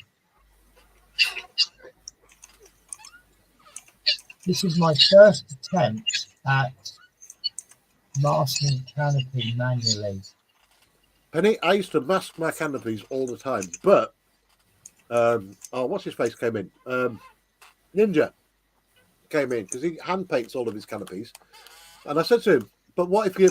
I always get spillage down the canopy. He says, "Well, if you're using acrylic paint, all you do is wait till it's dry, then get a cocktail stick, and you can run it along the edge, and it gives a perfect edge every time." It does, but it's easy to clean up if you don't make the mess in the first place. And that is my first attempt. Ignore the front because it all went wrong. But you've got to start somewhere. That is my first attempt at masking. I normally buy masks. That's right. I'm bothered with all of this. But that will do. Spot on, is that? Yeah. I mean, the proof is in the spraying it with primer and all the rest of it. And if it comes out all blotchy, then you know it didn't work. TBG saying he needs a decent chat, Dolly. I do, TBG. Get your ass in here. Marvel says, "Grats on your part work award, Penny." What part work award? I think he means that I've awarded you Queen of the World. Oh, I thought you talked about the part work awards. What, have you got a part work award? Well, no. So it's a bit controversial. Evening, Bob. Welcome aboard, mate. So they had the part work awards. Natasha's just joined us in chat, Penny. Oh, Natasha. So there's these part work awards, right, which I publicly say I didn't really want anything to do with, because last year I was beaten out by people totally inappropriate. Uh-huh. Like, for example, one of the I wasn't nominated for best modder, but one woman who was was nominated was someone who sits there with her head down doing diamond art on stream. I still don't, to this day, don't know what her face looks like because she's never even looked in the camera. And apparently she's a better modder than me. Now, since I made up with certain people I'd fallen out with, suddenly I'm nominated for awards. And I got nominated for Best Newcomer, which is actually just anyone with less than 1,000 subs. And they go, and the winner is everybody. And I had more than one person come up to me afterward, message me afterwards and say, you won that, but they just couldn't face saying, and the winner is Penny. And I'm like, I didn't say that. That's like that Ricky Gervais skit where he says all the special kids in a race and they all win the award because they're all special. Yeah. But it was like there were six channels nominated and they wouldn't have a clear winner. And like I say, so a couple of people came up to me and said, yeah, that's because they couldn't actually face saying, and the winner is Penny. I prefer the communist version. We're all special. It's just some are more special than others. Yeah. Do you mind if I present something? What's that? Terry? Say again? Would you mind if I present something? Scott, you've got the power. You can do what you want, so long as it's not pornography. I mean, if it's something that someone did the other week, as long as it's not kangaroos humping. It's going to be somewhat pornographic, just not the human kind. Just do it. Here we go, Chris. Right. Bye-bye channel. Not that bad. There you go. Oh. That's the boomerang. Ooh.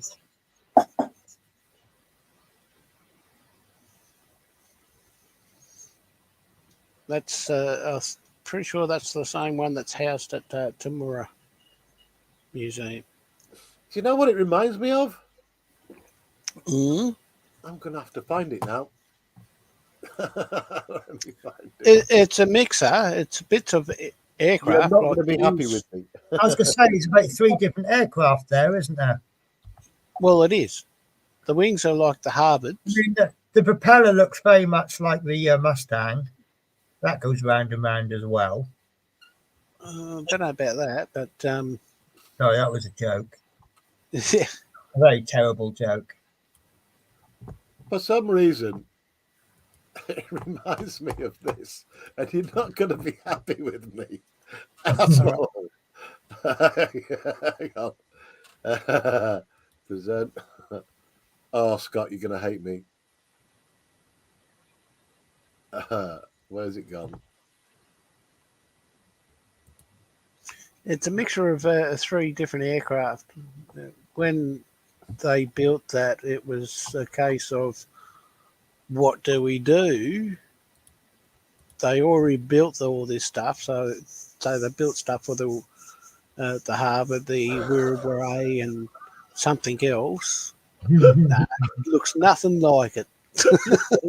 I can see where you're coming from, Terry, but Too short. It just and looks also too short. that's why 500 people have just done subs from your channel. Yeah, I'm sorry. Yeah. I'm sorry. there I'm goes sorry, all all the the Aussies out there. I'm so sorry. and they had a heap of these spare parts available, so they just whacked them all together and made them one big one aircraft. And that's how the boomerang came along. It just looks too short. Well, it was short. It wasn't a big fighter. It was what we had to build to protect Australia at the time. Well, this is it. When you have to protect something, if all you've got is a catapult and a small pebble, that's what you'll use. But hang on Yeah, a minute. At the same time as that, you had hurricanes as well. Yeah, that were all in Europe. Our forces, all of our forces, or most of our forces, was in Europe when the Japanese attacked. And it was a big rush to get our forces back to Australia to protect Australia. But in that time, we needed something to protect Australia, hence the boomerang. I mean, I feel shameful for not knowing enough about the history of Australia during World War II. I know there was loads of Aussies and Kiwis fighting alongside the English, the Americans, and the Allies. But the history of it from the Australian side, I know very little of it, and I feel ashamed that I don't. Well, the Australian forces that held back the Japanese in New Guinea were reservists. Right. Like weekend warriors that are only in the army of a weekend. They're not full-timers. Right. So there you go. I'm going to do my research, mate. I mean, if I ever eventually get back to doing the documentaries, there's so many. I've got a hit list of documentaries that I want to do. One of the big ones is I want to do my own take, my own look at Pearl Harbor. Yeah. From my point of view, from research that I've done, because I'm a believer in every. One of the main things is I don't believe that. Everyone thinks that there were loads of mistakes made during Pearl Harbor, and I don't think. My opinion is, if someone's going to do a surprise attack, there's not a lot you can do to stop it. You know? Well, I did know about it. And after the fact, there were warning signs and all that lot, but with America being the country it is, you know. Or was. I think the reason that Pearl Harbor happened was I think there was, and I'm saying this as an American, I think there was a lot of arrogance. Oh, the Japanese wouldn't dare attack us. Yeah, exactly that. So even though the warning signs were there, they're like, no, they wouldn't. And then all of a sudden it happened, and there was an awful lot of egg on faces. But you look at another side of it as well. Another thing I want to bring into it is that people tend to go, you put all your ships in one spot, more fool you. Right. But if you look at the history of where ships are parked, I mean, look at Scapa Flow, Yeah. right? The English learnt their lesson that time the submarine got in through the nets and Yes. just blew up a load of ships. You know, Yeah. so each country's got its own little horror story because you keep all your fleet. You tend to keep all Yeah. your fleet where they can be repaired and stuff like that. So I mean, I like these stories where they go, oh, if it wasn't for this battle, the war would have been lost. You know, and there's about 200 of these different battles. But yeah. they say that apparently the Japanese thought that the aircraft carriers were at Pearl Harbor, and it had the aircraft carriers been at Pearl Harbor, the Japanese probably would have beaten the Americans in the war. And I've had conversations with people as well. Another documentary I want to do and put a few like myths to bed, and that is the thing about Poland when Germany invaded Poland at the start of the World War II, right? Everyone thinks, oh, ha, ha, ha, you got rolled over in 7 days, right? No, it wasn't just the Germans. The Germans attacked, and then a day later, the Russians attacked Poland. Because the Russians had just finished a war with someone, hadn't they? And then they go, right, let's go. So basically, the Polish were holding out. Yeah, Finland. And all of a sudden, they got attacked from the other side by the Russians. So you got the two biggest armies in the world attacking a little country like Poland that is just recovering from World War One still. Yeah. You know, They held out for 7 days. And in political turmoil, what you should look at is the French, who had a massive army, massive defences, and it was just Germany, just against Germany. And not only the French were there defending France, the British were there, and the Expeditionary Force, right, were there defending it. And the Germans rolled over France in 10 days, just the Germans. Didn't the Germans go a long way? It wasn't just Germany, though. It was also Italian in the south. Are you sure? The Italian, the Italians joined because it was Germany. They were allies. Yeah, they allied with Germany, but I don't think they were part of the invasion of France. Didn't Italy? No, they were late to the invasion, but they didn't participate in the south. Didn't the Italians just join in with who they thought were winning at the time? Pretty much, yeah. Yeah. But sadly, once Mussolini was dethroned, they abandoned Germany, or tried to. Just going to take us to. Didn't Italy do more to hinder Germany's efforts? Well, there was a joke, wasn't there, by the Desert Rats, that the Italian tanks only had one gear and it was reverse. Yeah. Well, it's like the joke about the new Italian flag. It's a white cross on a white background.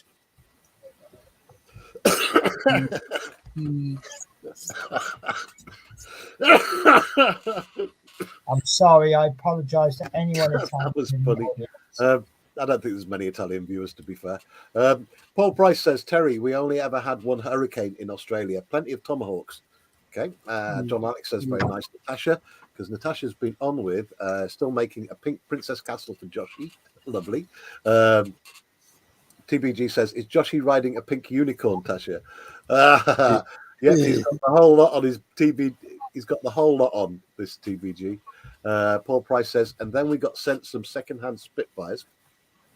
The term used about them at the time was clipped, cropped, and clapped out. That's terrible. TBG says the French ran out of white flags. Yeah, I still find it astounding. Let me just. I'm going to do some research while I'm here so I can get my facts right. Hang on. Because they didn't conquer the whole country. They surrendered, and then the VC French controlled the southern part. Yeah, I get the Vichy government part, yeah.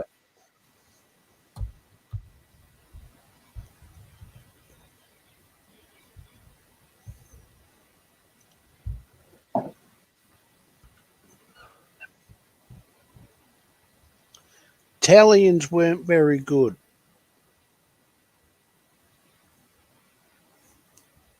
Was it because they weren't good or they were employing the wrong tactics? Oh, you bang on there, Scott. I didn't know that. I think it was mostly the machinery. Right. Italians Wasn't occupied that great? France, The mainly in French Toulon. flags.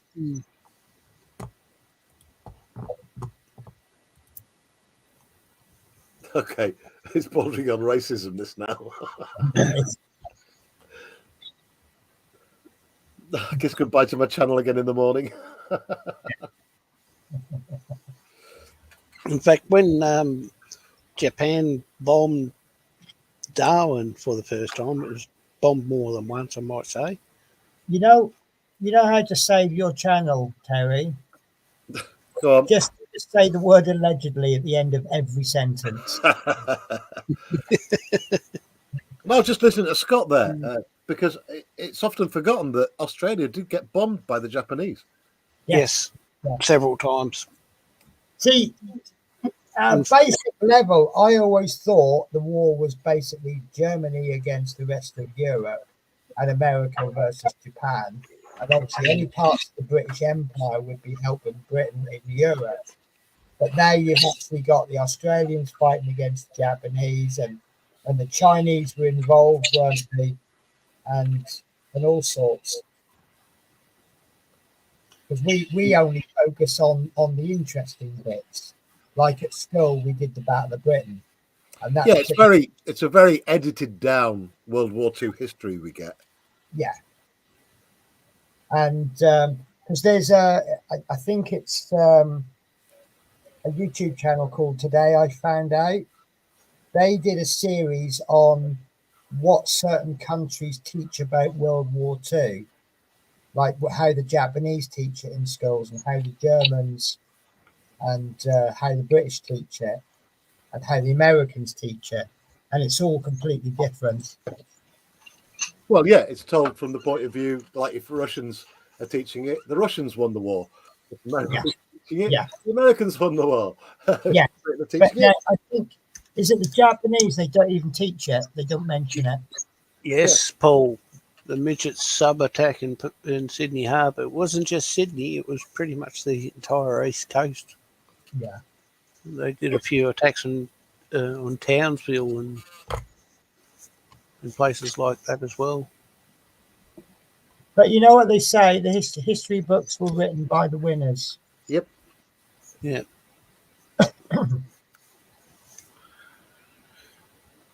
And the Coral Sea, Battle of the Coral Sea, was just on our doorstep. Yeah.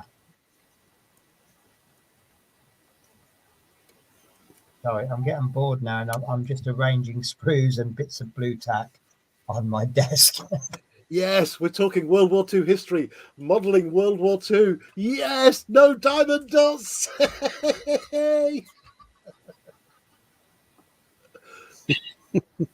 Give it time. Getting back to brass roots. Get in there. Did I say brass roots? Brass roots.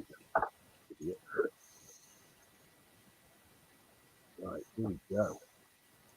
I'm about to put my first wing on, ladies and gentlemen. Do it properly, Terry. Don't wing it. Don't wing it. Oh, you Wayne Welly wannabe. Yeah, winging a prayer. Oh.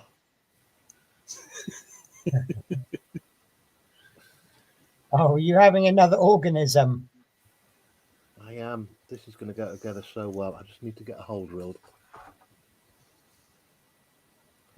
To do with the drill. Right, I'm gonna take a little you-know-what break.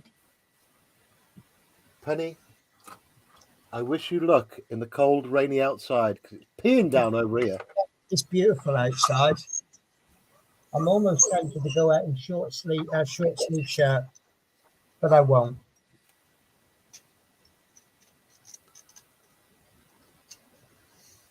Right, see you shortly. Yeah, baby. Okay. Right, I might do some chat now while I'm drilling. Ooh. That's if there's any chat to do. I don't think So you're going to be drilling the chat? Uh-huh. Mm. Okay, we did that one. Japanese mini subs raided Sydney Harbour. Paul Price says, Scott, don't forget the midget sub attack on Sydney Harbour. There we go. 2 people doing that now. Taboli Goes Model Work said the Japanese occupied US islands. Yes, they did. Wake Island, and there was another island. Yep. So much gets. And then there's the Battle of Brisbane. Philippines. Oh, do tell us more. The Battle of Brisbane. What's that then, Scott? Oh, I'm not sure about the Battle of Brisbane. Oh, is that where the Americans and the Aussies attacked each other at the train station? What? Yeah, I'm not sure if it was. It was somewhere at a train station. A bunch of Americans turned up, and they was bagging out the Aussies, calling us all sorts of names. Just a banter that was getting on people's nerves. So the Australians picked up their guns and started shooting them. No way. Yeah. Wow. It happened.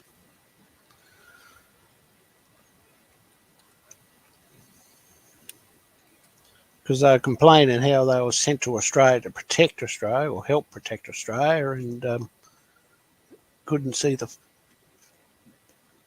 really see the reason why we was fighting or who was fighting. I bet there was some beer involved though. There must have been. Well, they were at a train station, so.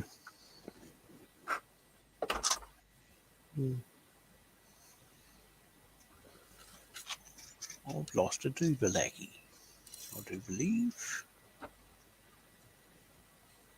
Somewhere here. I know I've still got it somewhere. That's all the lights in that room. Get on. Right, let's see if we switch, shall we? Let's see what kind of fit we've got on this side. Yeah, I think that's what it was. Fought between Australians and the USA. Yeah. I only vaguely remember from a movie. That looks like a perfect goddamn fit. Sorry, everyone. I'm geeking out on this plane massively. Oh, there it is. Let me get this glue in. I am going to have to hold this for quite some time before it sets. Quite a heavy wing.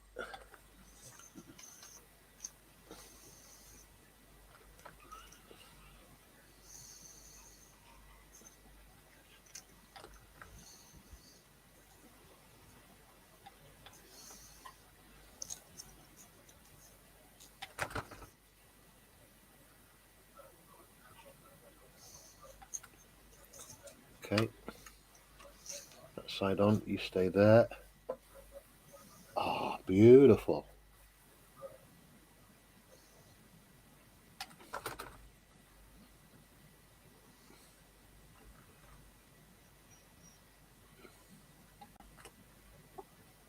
Now, if you're wondering why the hell I'm fixing a wing on one half of the fuselage only without putting the fuselage together, it's because I've got all the wiring to put in. So I have to thread it through first, get the wing on, and then we'll be cooking on. Oh, that's ace. The fit is just perfect. I don't know if you can see that. Just there. Absolutely perfect. Again, with it being 97.5 mold, no computers were involved in the design and the making of this. Every single part of this had to be made by hand first for a mold to be taken off. So some incredible sculptors must have been involved in this. Just incredible. Incredible. Incroyable, monsieur. They don't make it like that anymore. Mate, they don't. They don't. Incredible. No, that's right. Incredible. And you can see how big this thing is now. Look at that. One other thing too is when Darwin was bombed, I'm just trying fitting this to see what it looks like. Doesn't look too bad. Oh my!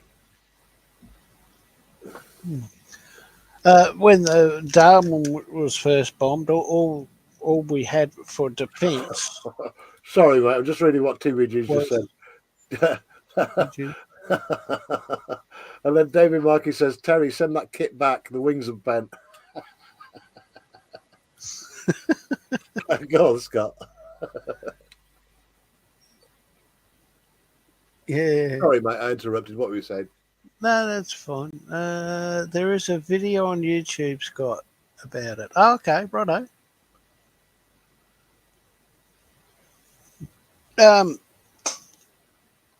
When Darwin was first bombed by the Japanese, it was bombed more than once. There is another story there, but I'll tell it later. The only thing we had for defence at the time was old American World War II, obviously World War II, P-40s. Right. That was still in US markings. So the Australian fighter pilots, that's what they was flying around Darwin in, was US markings P-40s in Right. defence of Darwin. There you go. And sometime in the war, because the Japanese kept bombing Darwin, they decided to build a new base, and I can't remember the location. It was somewhere up there anyway, and made out it was some big fandangle base to try and get the Japanese to bomb that instead. And it worked. They started bombing this place, and all that was there was rubber planes. Brilliant. They just made it look like it was a real base, workable base. They'll have a blow-up tank on a Jeep, over a Jeep, and drove that around to make it look like it was moving. Every couple of days they'll move something, make out it was being used. I think the British did something similar. You did. With the start of D-Day, you made out there was some big base. Yeah, all the blow-up tanks and that, inflatable tanks. Yeah, it made out that you was going to invade Dunkirk way somewhere there. Calais, I think it was. You was going to invade Calais through Calais to take the pressure off Normandy. Yeah. Yeah.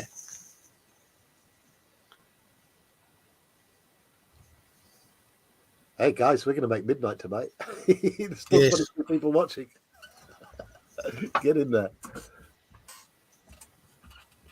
I had no idea that's what it was called, Paul, but I had an idea that what it may have been. Right, how am I going to rest this now so it doesn't fall to bits? Now, I know that glue's not set yet. Gosh darn it. This castle About that, also didn't in glorious 1080p. That's from Tasha.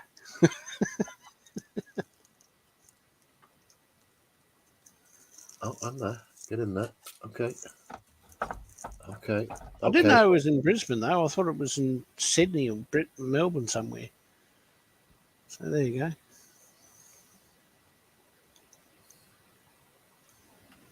Oh, this is going to be beautiful, Scott. Scott, this is going to be beautiful. Is it?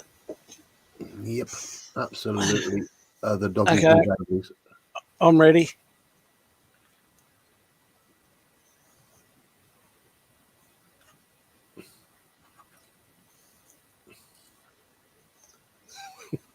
Do do do do do do do.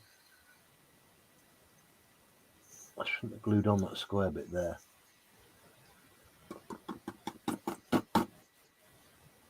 I I'm going to have to cut a hole in that.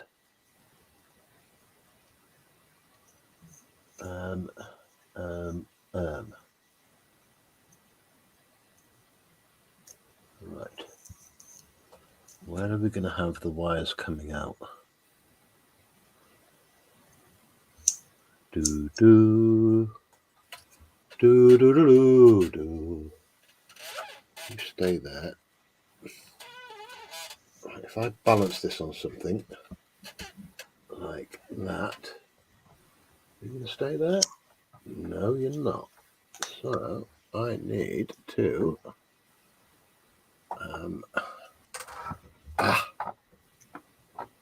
Come on. If I put maybe those on there, will that stop that from falling over? Yes. Just.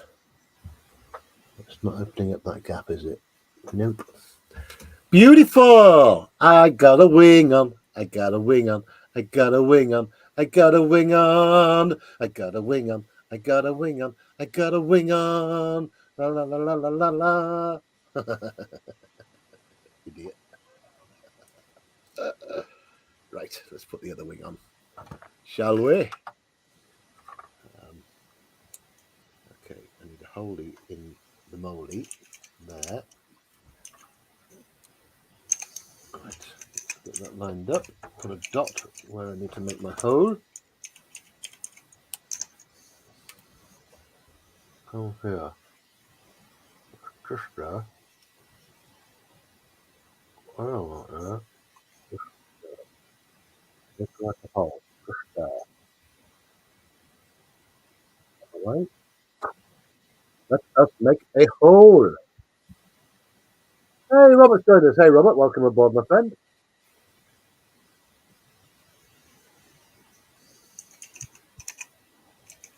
Jeff Light's back in the chat. Hey, Jeff.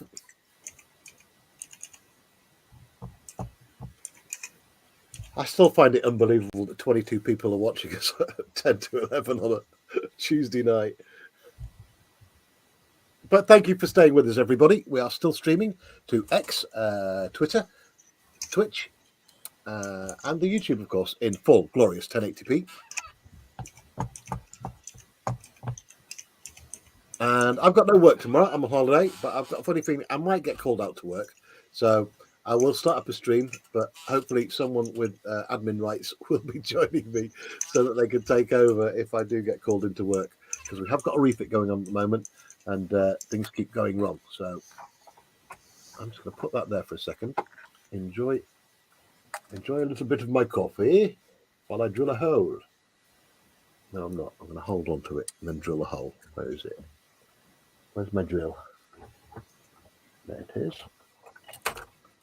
Get a hole drilled so I can put my cabling through. I need the hole approximately here. I wonder where Penny's gone. Penny's gone to refresh her lungs. Scott is still on with his P47. No, I'm ready for what you was going to show us. Epically. Oh, no, I've already shown it. The wing's on down there. Oh, there you go. I was saying I was ready. Sorry, mate. No, that's all right. You just haven't looked at the screen yet.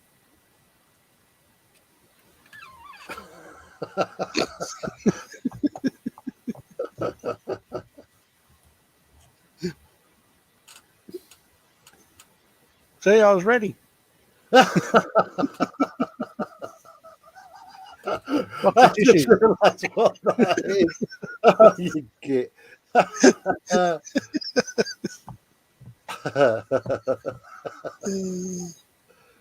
Oh, Lordy. Ace stuff.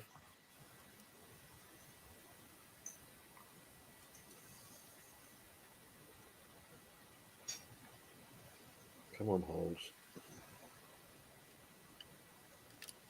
Dun, dun. Dun, dun, dun, dun, dun. Dun, dun, dun, dun, dun, dun. Come on, baby. There we go. So the big fat wires are. Get that tape off me. See there. Big fat wires are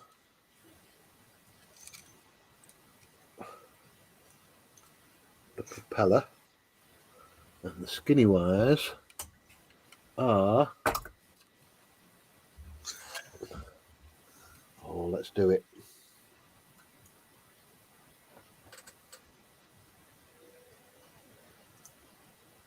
To go up a bit.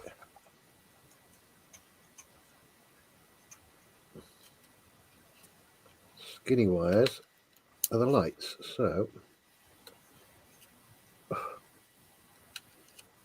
should be able to get this wing on now. I'll gently thread all the cables through.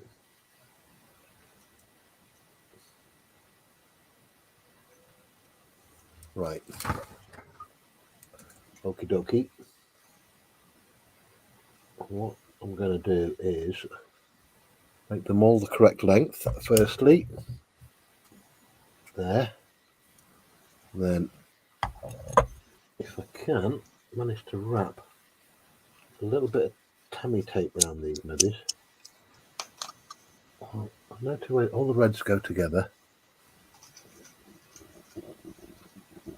All the blacks go together, so I shouldn't have to worry about. Let's put my camera over here so you can see what the hell I'm doing. Just gently. I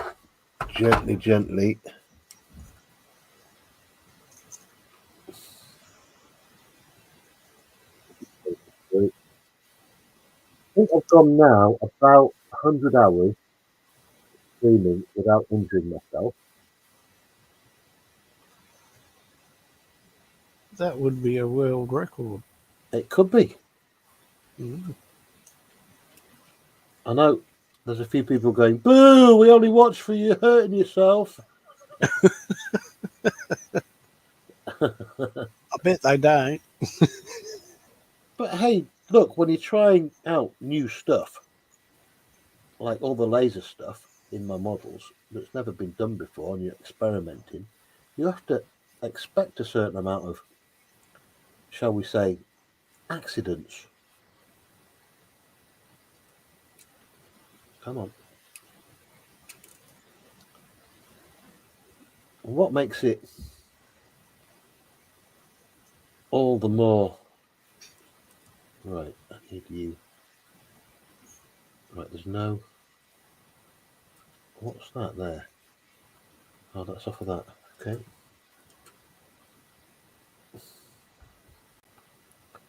Okay, come on. Gently thread these wires through. 10 to 3 p.m. Wouldn't that be the afternoon? What, here? 3 p.m.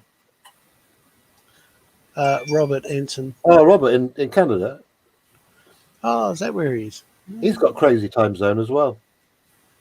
Yeah.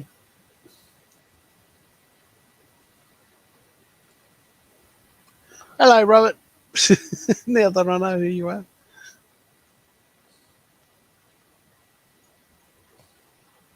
Robert does crochet and diamond dots. Yeah, I remember who he is now.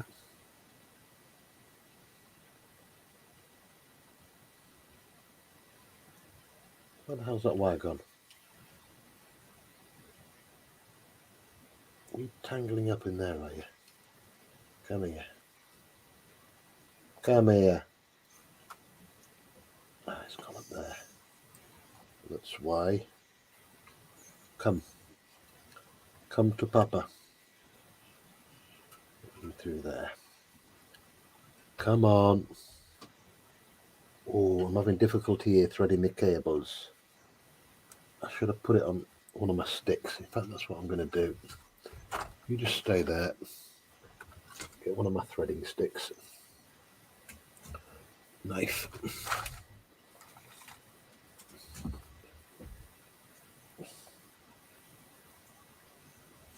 Okay. Done. Come here. Give me a moment, mate. Since it's 10 a.m. here, I might go pull me wheelie bin. You might what? Pull me wheelie bin in. Right, okay. It was garbage night, so I get you. back in a sec. No worries, mate.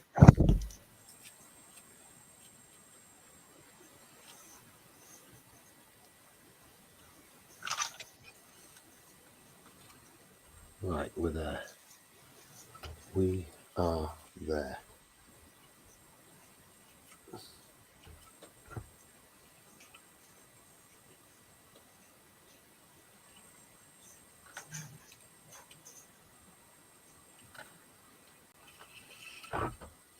Come on. This is it now. We are at the final hurdle. Come on. Where are you? There you go. All the reds and the blacks. Come along. Play it again. Right, where have you gone? Another skinny black somewhere. There it is. Okay. Come here. Come here. Here we go, gang.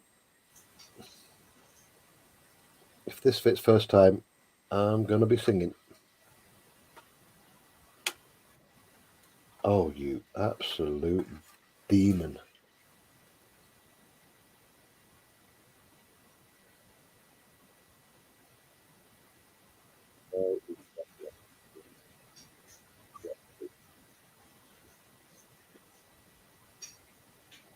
What's wrong here?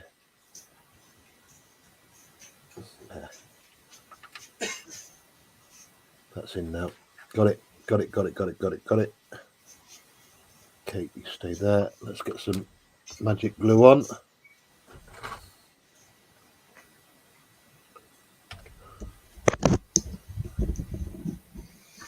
Come on. Alrighty.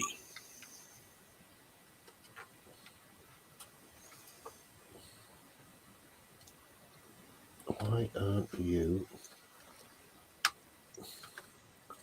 Come on. Ah, oh, you didn't want to do that.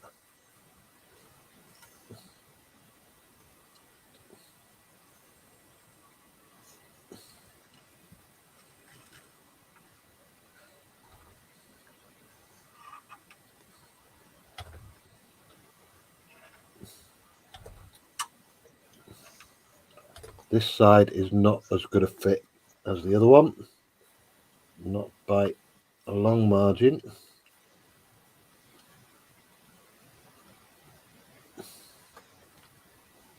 So I'm just going to hold this here for a moment just to glue it.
Right, sorry about this, everyone. Need to get plenty more glue on here.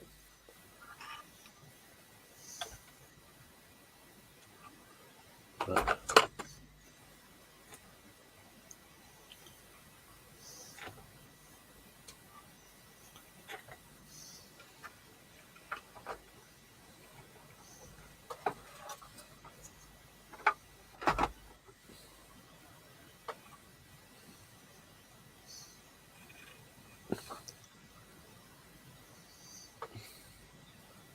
come on.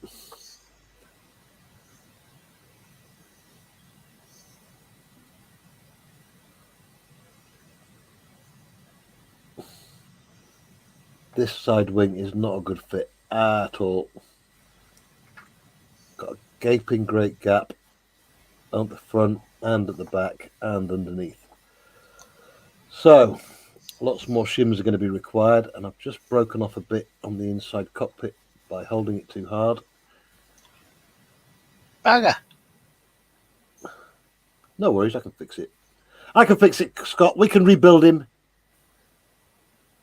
Is it going to cost $6 million though? Uh-huh.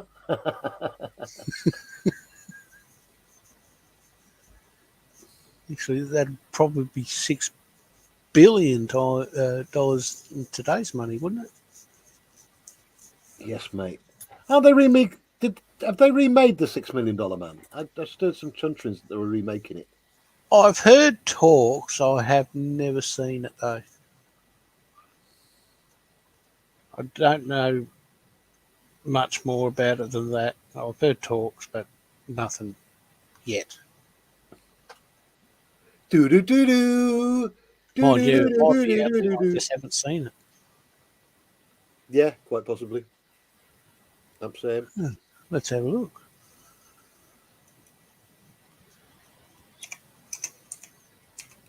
Look at the size of the gap on that side. That is just monstrous.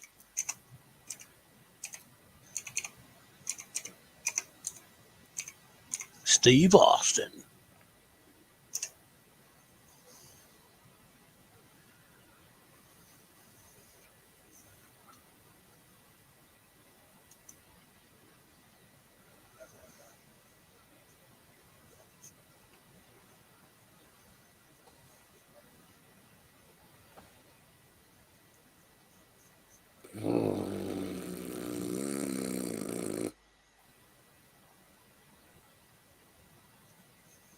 Paul Price says they remade the Fall Guy. The Fall Guy.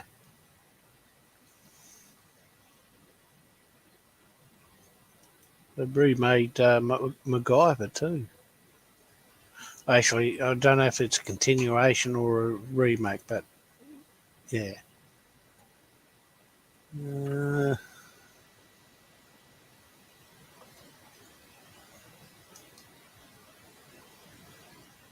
Wikipedia.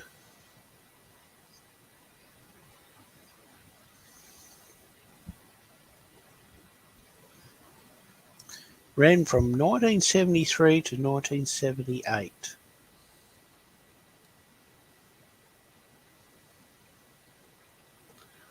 And we were still watching it in the 80s. Do that. God damn it. Was that another bugger moment? Yep, massively. That wasn't very good. Come here, camera, you piece of crap. There we go.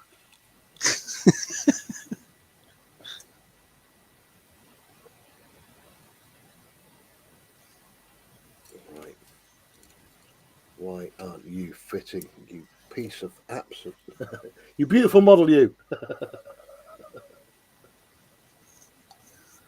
The Fall Guy. I don't know if I know that, shall I? I should. It's about something. The what? It was all about a stuntman. Right.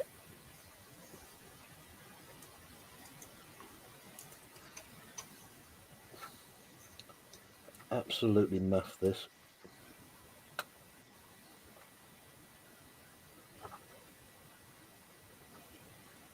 Right, let's try again.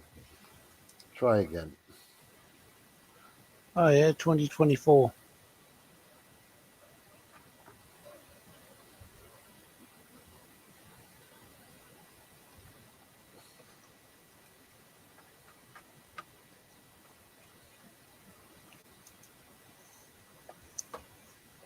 Mm. 1981 to 1986.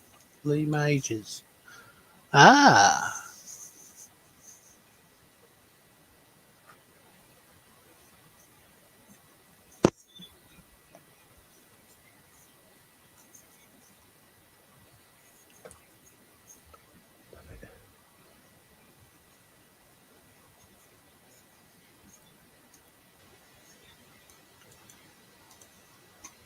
I'll put myself on mute for a moment.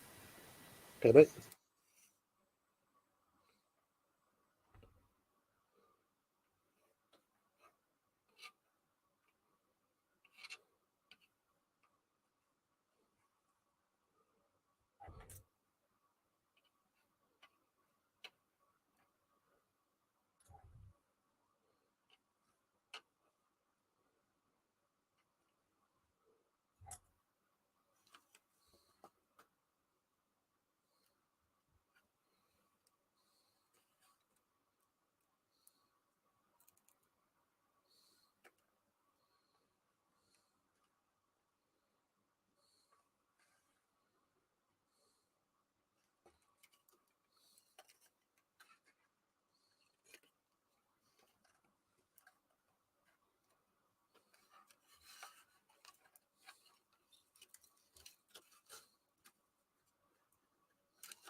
God damn it.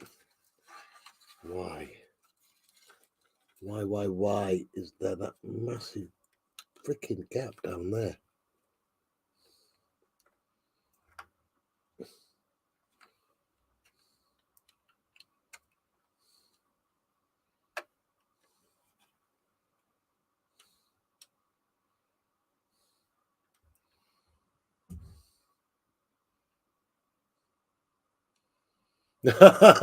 You're not wrong. The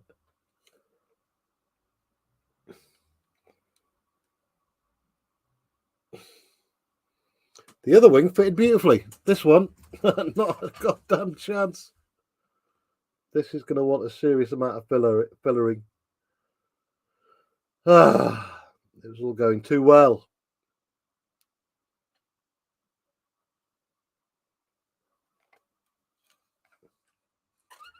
I'm going to let that dry.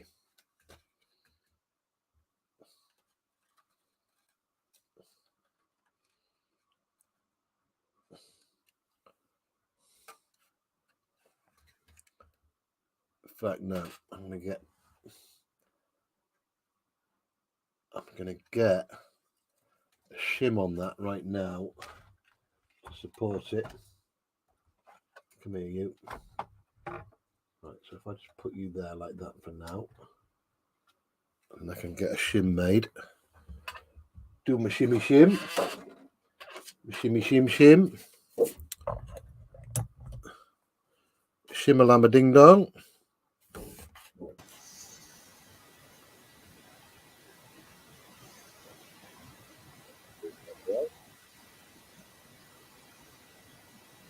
All right, saying hi to Jeff Light.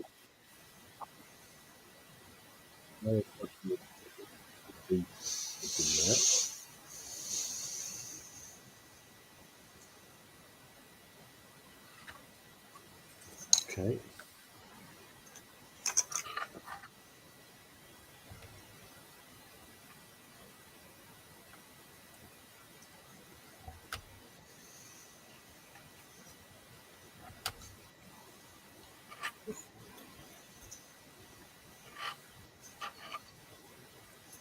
Come on.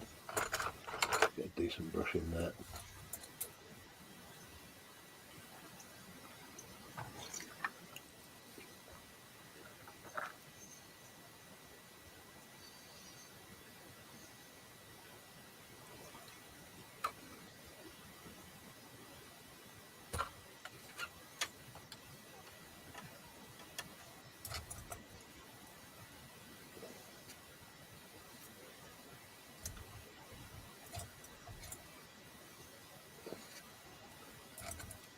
Okay, got me a nice big shim on that.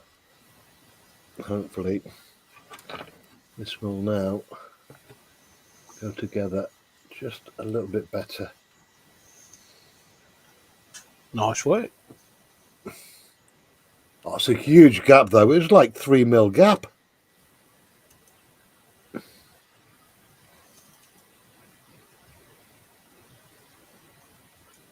I just hope it's not going to be all bow-legged.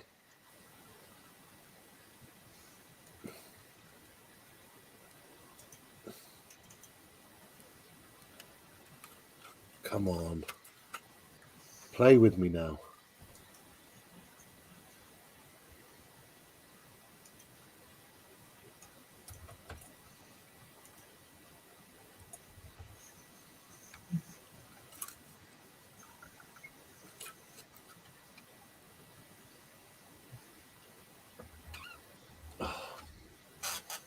Thing is, there's no other way I can do this. There's nothing that's going to force it or hold it in.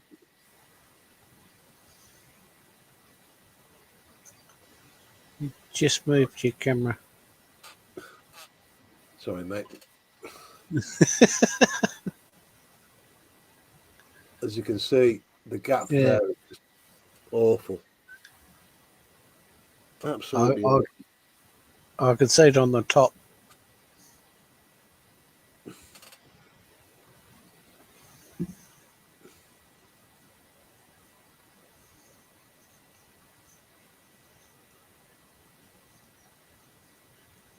Just need to hold it for long enough so that it stays stable so I can do some work on it.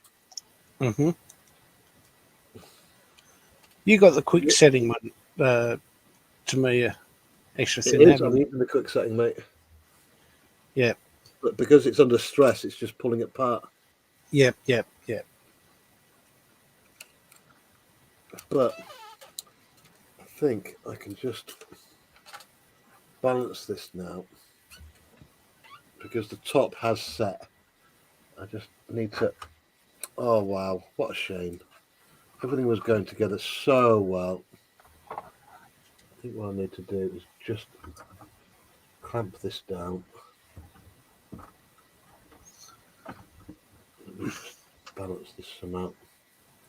Oh, okay, you stay there then. Would masking tape help?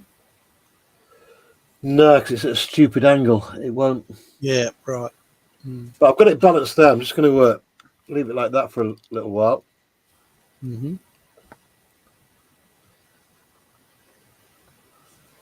But I think I'm going to have bow legs on this now. What a shame. Oh, well. I'll just have to photograph it from a nice angle. Where it doesn't look bow-legged. Oh, you put me on big screen, you bugger. Yep. So we can all see. Yeah, it's a gloriously massive gap. So there we go. I think guys who have built this before did mention that I had some surprises coming my way. That was just a not a very nice surprise. I didn't expect it. Everything was going so well.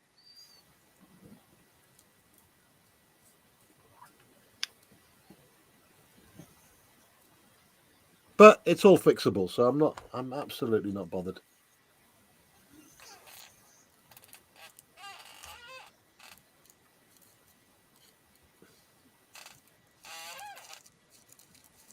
I think Penny's gone down the pub.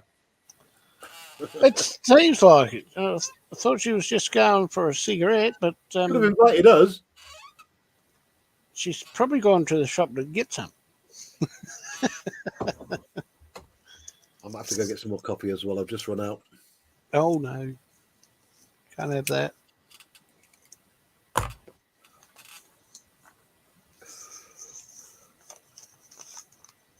Yeah, too late for that now, David. I've ruined it with glue, so I'm going to go down the route of just putting some shims in. I've already shimmed it along there, so in fact, I don't know if you can see the shim thing worked out really well. So I've shimmed it down there, and it's a lot tidier than the wing that I've done with filler.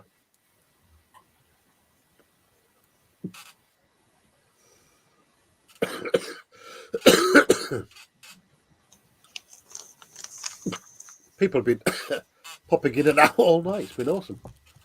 Yeah.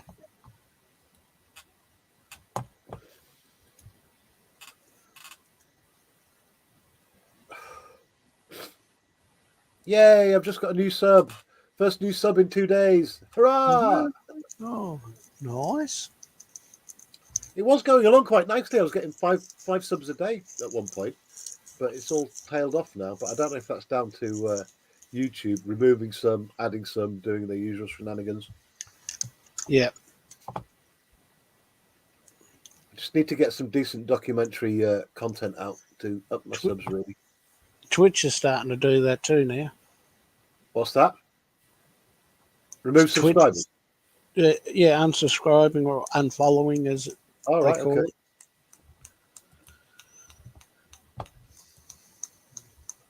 Well, I think they've caught on to the fact that a lot of so-called big channels have been buying subscribers, like block buying. Oh, they've known that for a long time, and they do have steps in place to stop it from I happening. just don't get doing that because no one's going to watch your videos.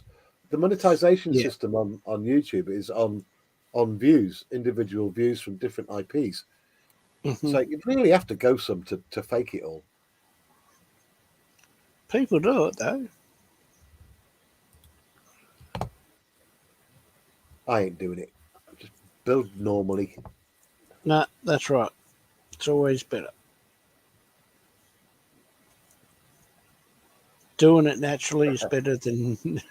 Here we go. Some facts and figures for you, Scott. Tonight, people have watched us for a grand total of 97.3 hours. We've had 187 views so far, and a peak audience of 36 people. 36. Nice. Which is pretty darn good. Currently, we have. Well, we did have 18. Now it's only 17. Someone's left. That's okay. It's getting late now. It's bedtime. Yeah. We've made 6,100 impressions, whatever the hell that means. No idea. And we've managed to keep 2.1% of the people who have seen us. So that's 2.1% of the 6,100 impressions.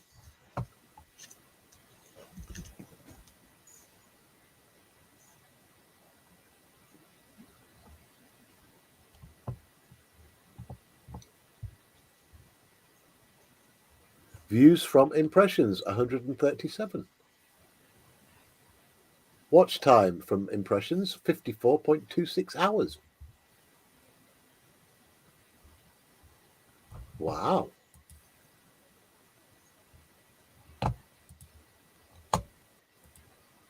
Okay, I vote we wrap it up as soon as Penny gets back.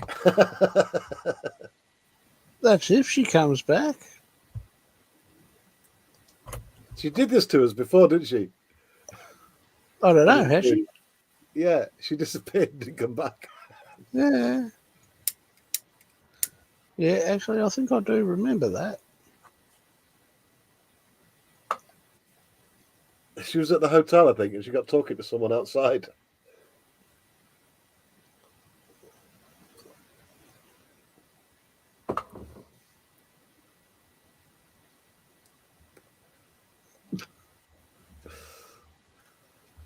Sure if that's how it goes or not. There you go. That's only mocked together. That's the motor. Let's have a good look, shall we? Let's have a good rummage. Oh, you don't want to do that. No, I had it nicely set too. Oh, look at your posh tweezers as well. Huh? Bob Booski's still with us Oh. as well. Hey, Bob. He says it's dinner time in Missouri.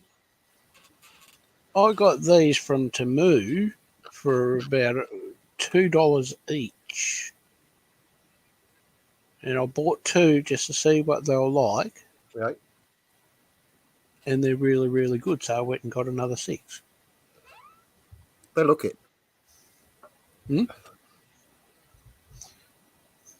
Yeah. I need some decent tweezers. These ones. Oh, I've got like 3 of barbecue these. tongs. Yeah, I've got 3 of these and 3 straight ones. That one, like that. I've got something like that, but they're crap. They barely hold anything. They're not very strong at all. These are really, really good from Temu.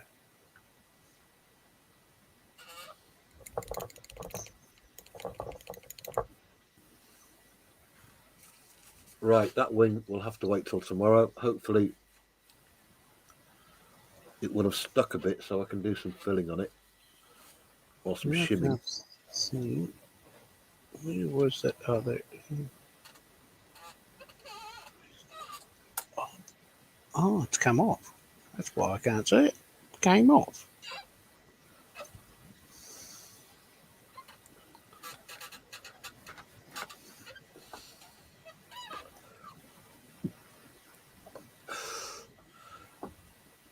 I must not forget to put the tail flap on when I put when I put the fuselage together, because it's something I've done before. Tail flap? Yeah, the tail flap thing that goes on.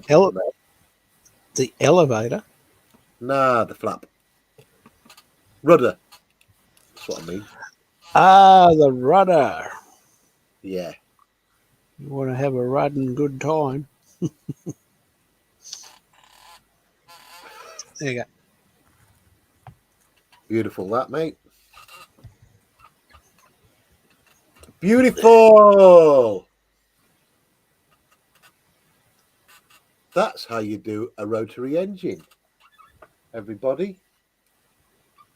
Come on, get right. I know it'll fake. Oh, there it goes. It did fake us. Now you need a black oil wash. Sooty. Oh, it's got a wash on the crane part inside inside here.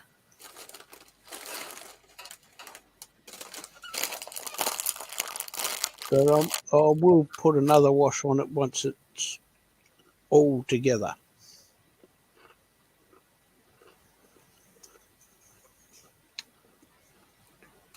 Wow, Joshy B's here. Hey, Josh. Hey, Joshy. How you doing, mate? So he is. Look at that.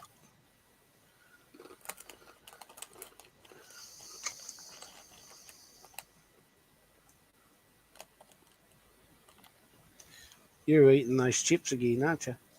Uh-huh. Mm.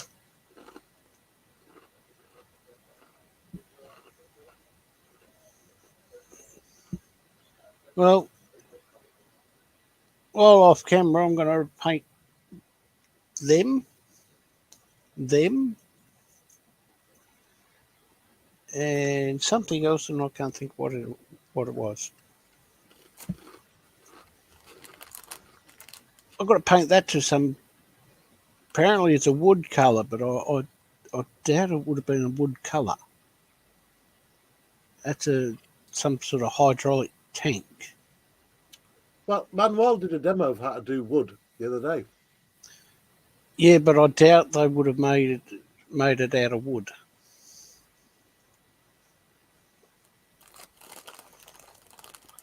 What is it? I think it's a hot. It's either an oil tank or hydraulic tank.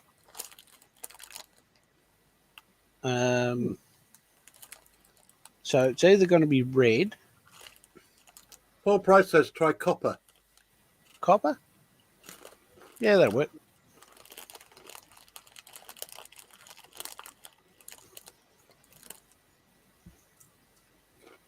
Goes in the engine bay behind the engine, sort of between the cockpit and the engine.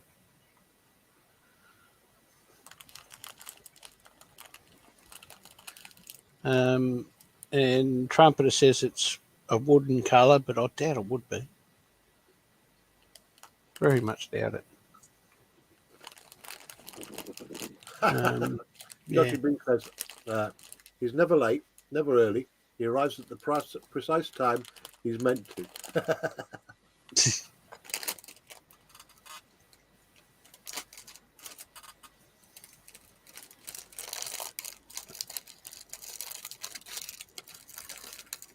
That's why you never hear Joshy B comes too soon.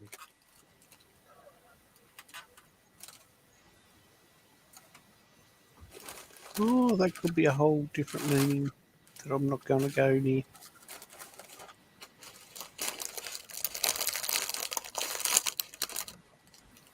Do do do do do do do. Have you heard much about this Revell's Saturn V rocket model?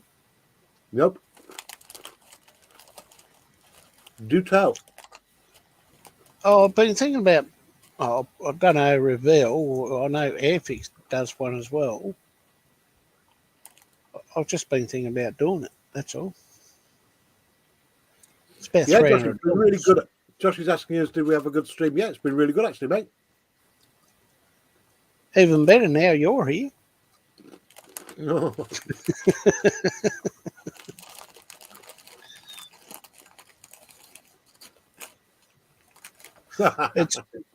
Have we had anyone on with us apart from Penny? Been just us three tonight. Yeah.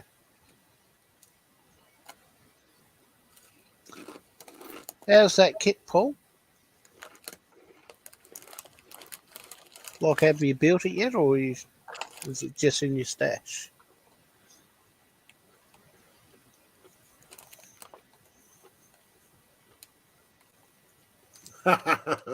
Mm-hmm.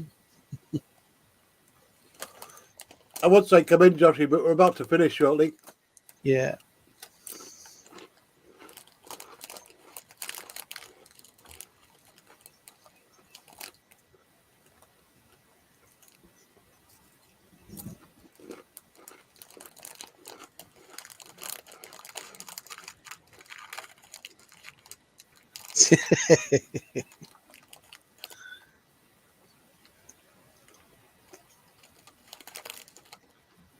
You make anything sweet with a bit of sugar.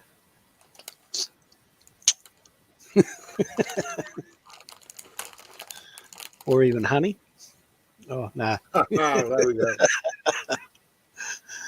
Just realised what I said then. Ah.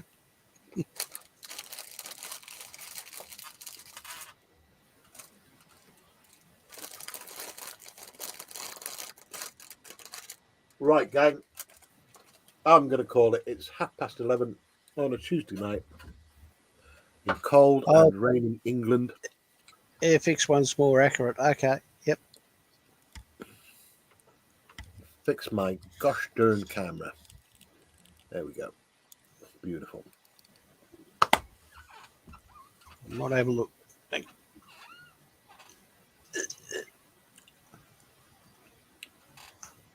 Paul Price says, need to finish painting it. Very flashy and misalignments. That's Airfix for you, though. Look at what I've just done. BNA has the same one for $250. Wow. Is that the Saturn V? Oh, yep.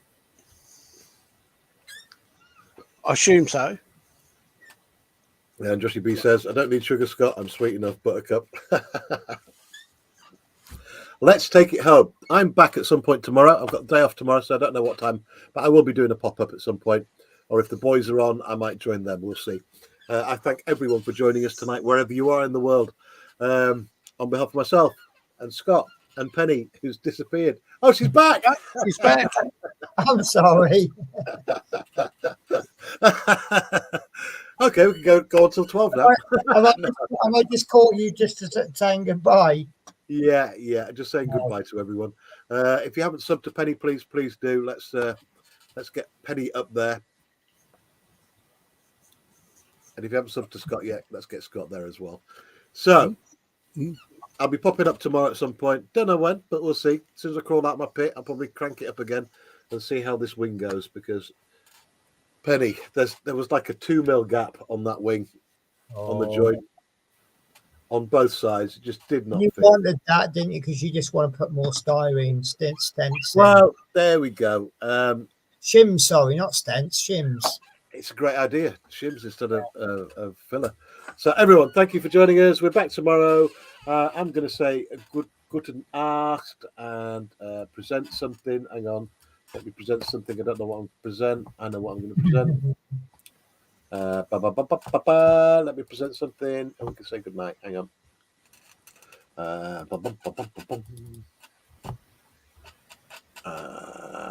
After the outro.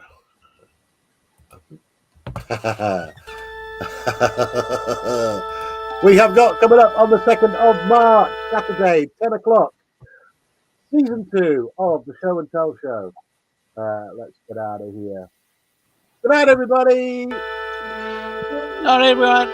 Makers, the final frontier. Good morning in Australia. These are the adventures of the YouTube channel Little History. Its eternal mission to explore strange new models, to seek out new kits and new brands, to boldly go where no scratch build has gone before.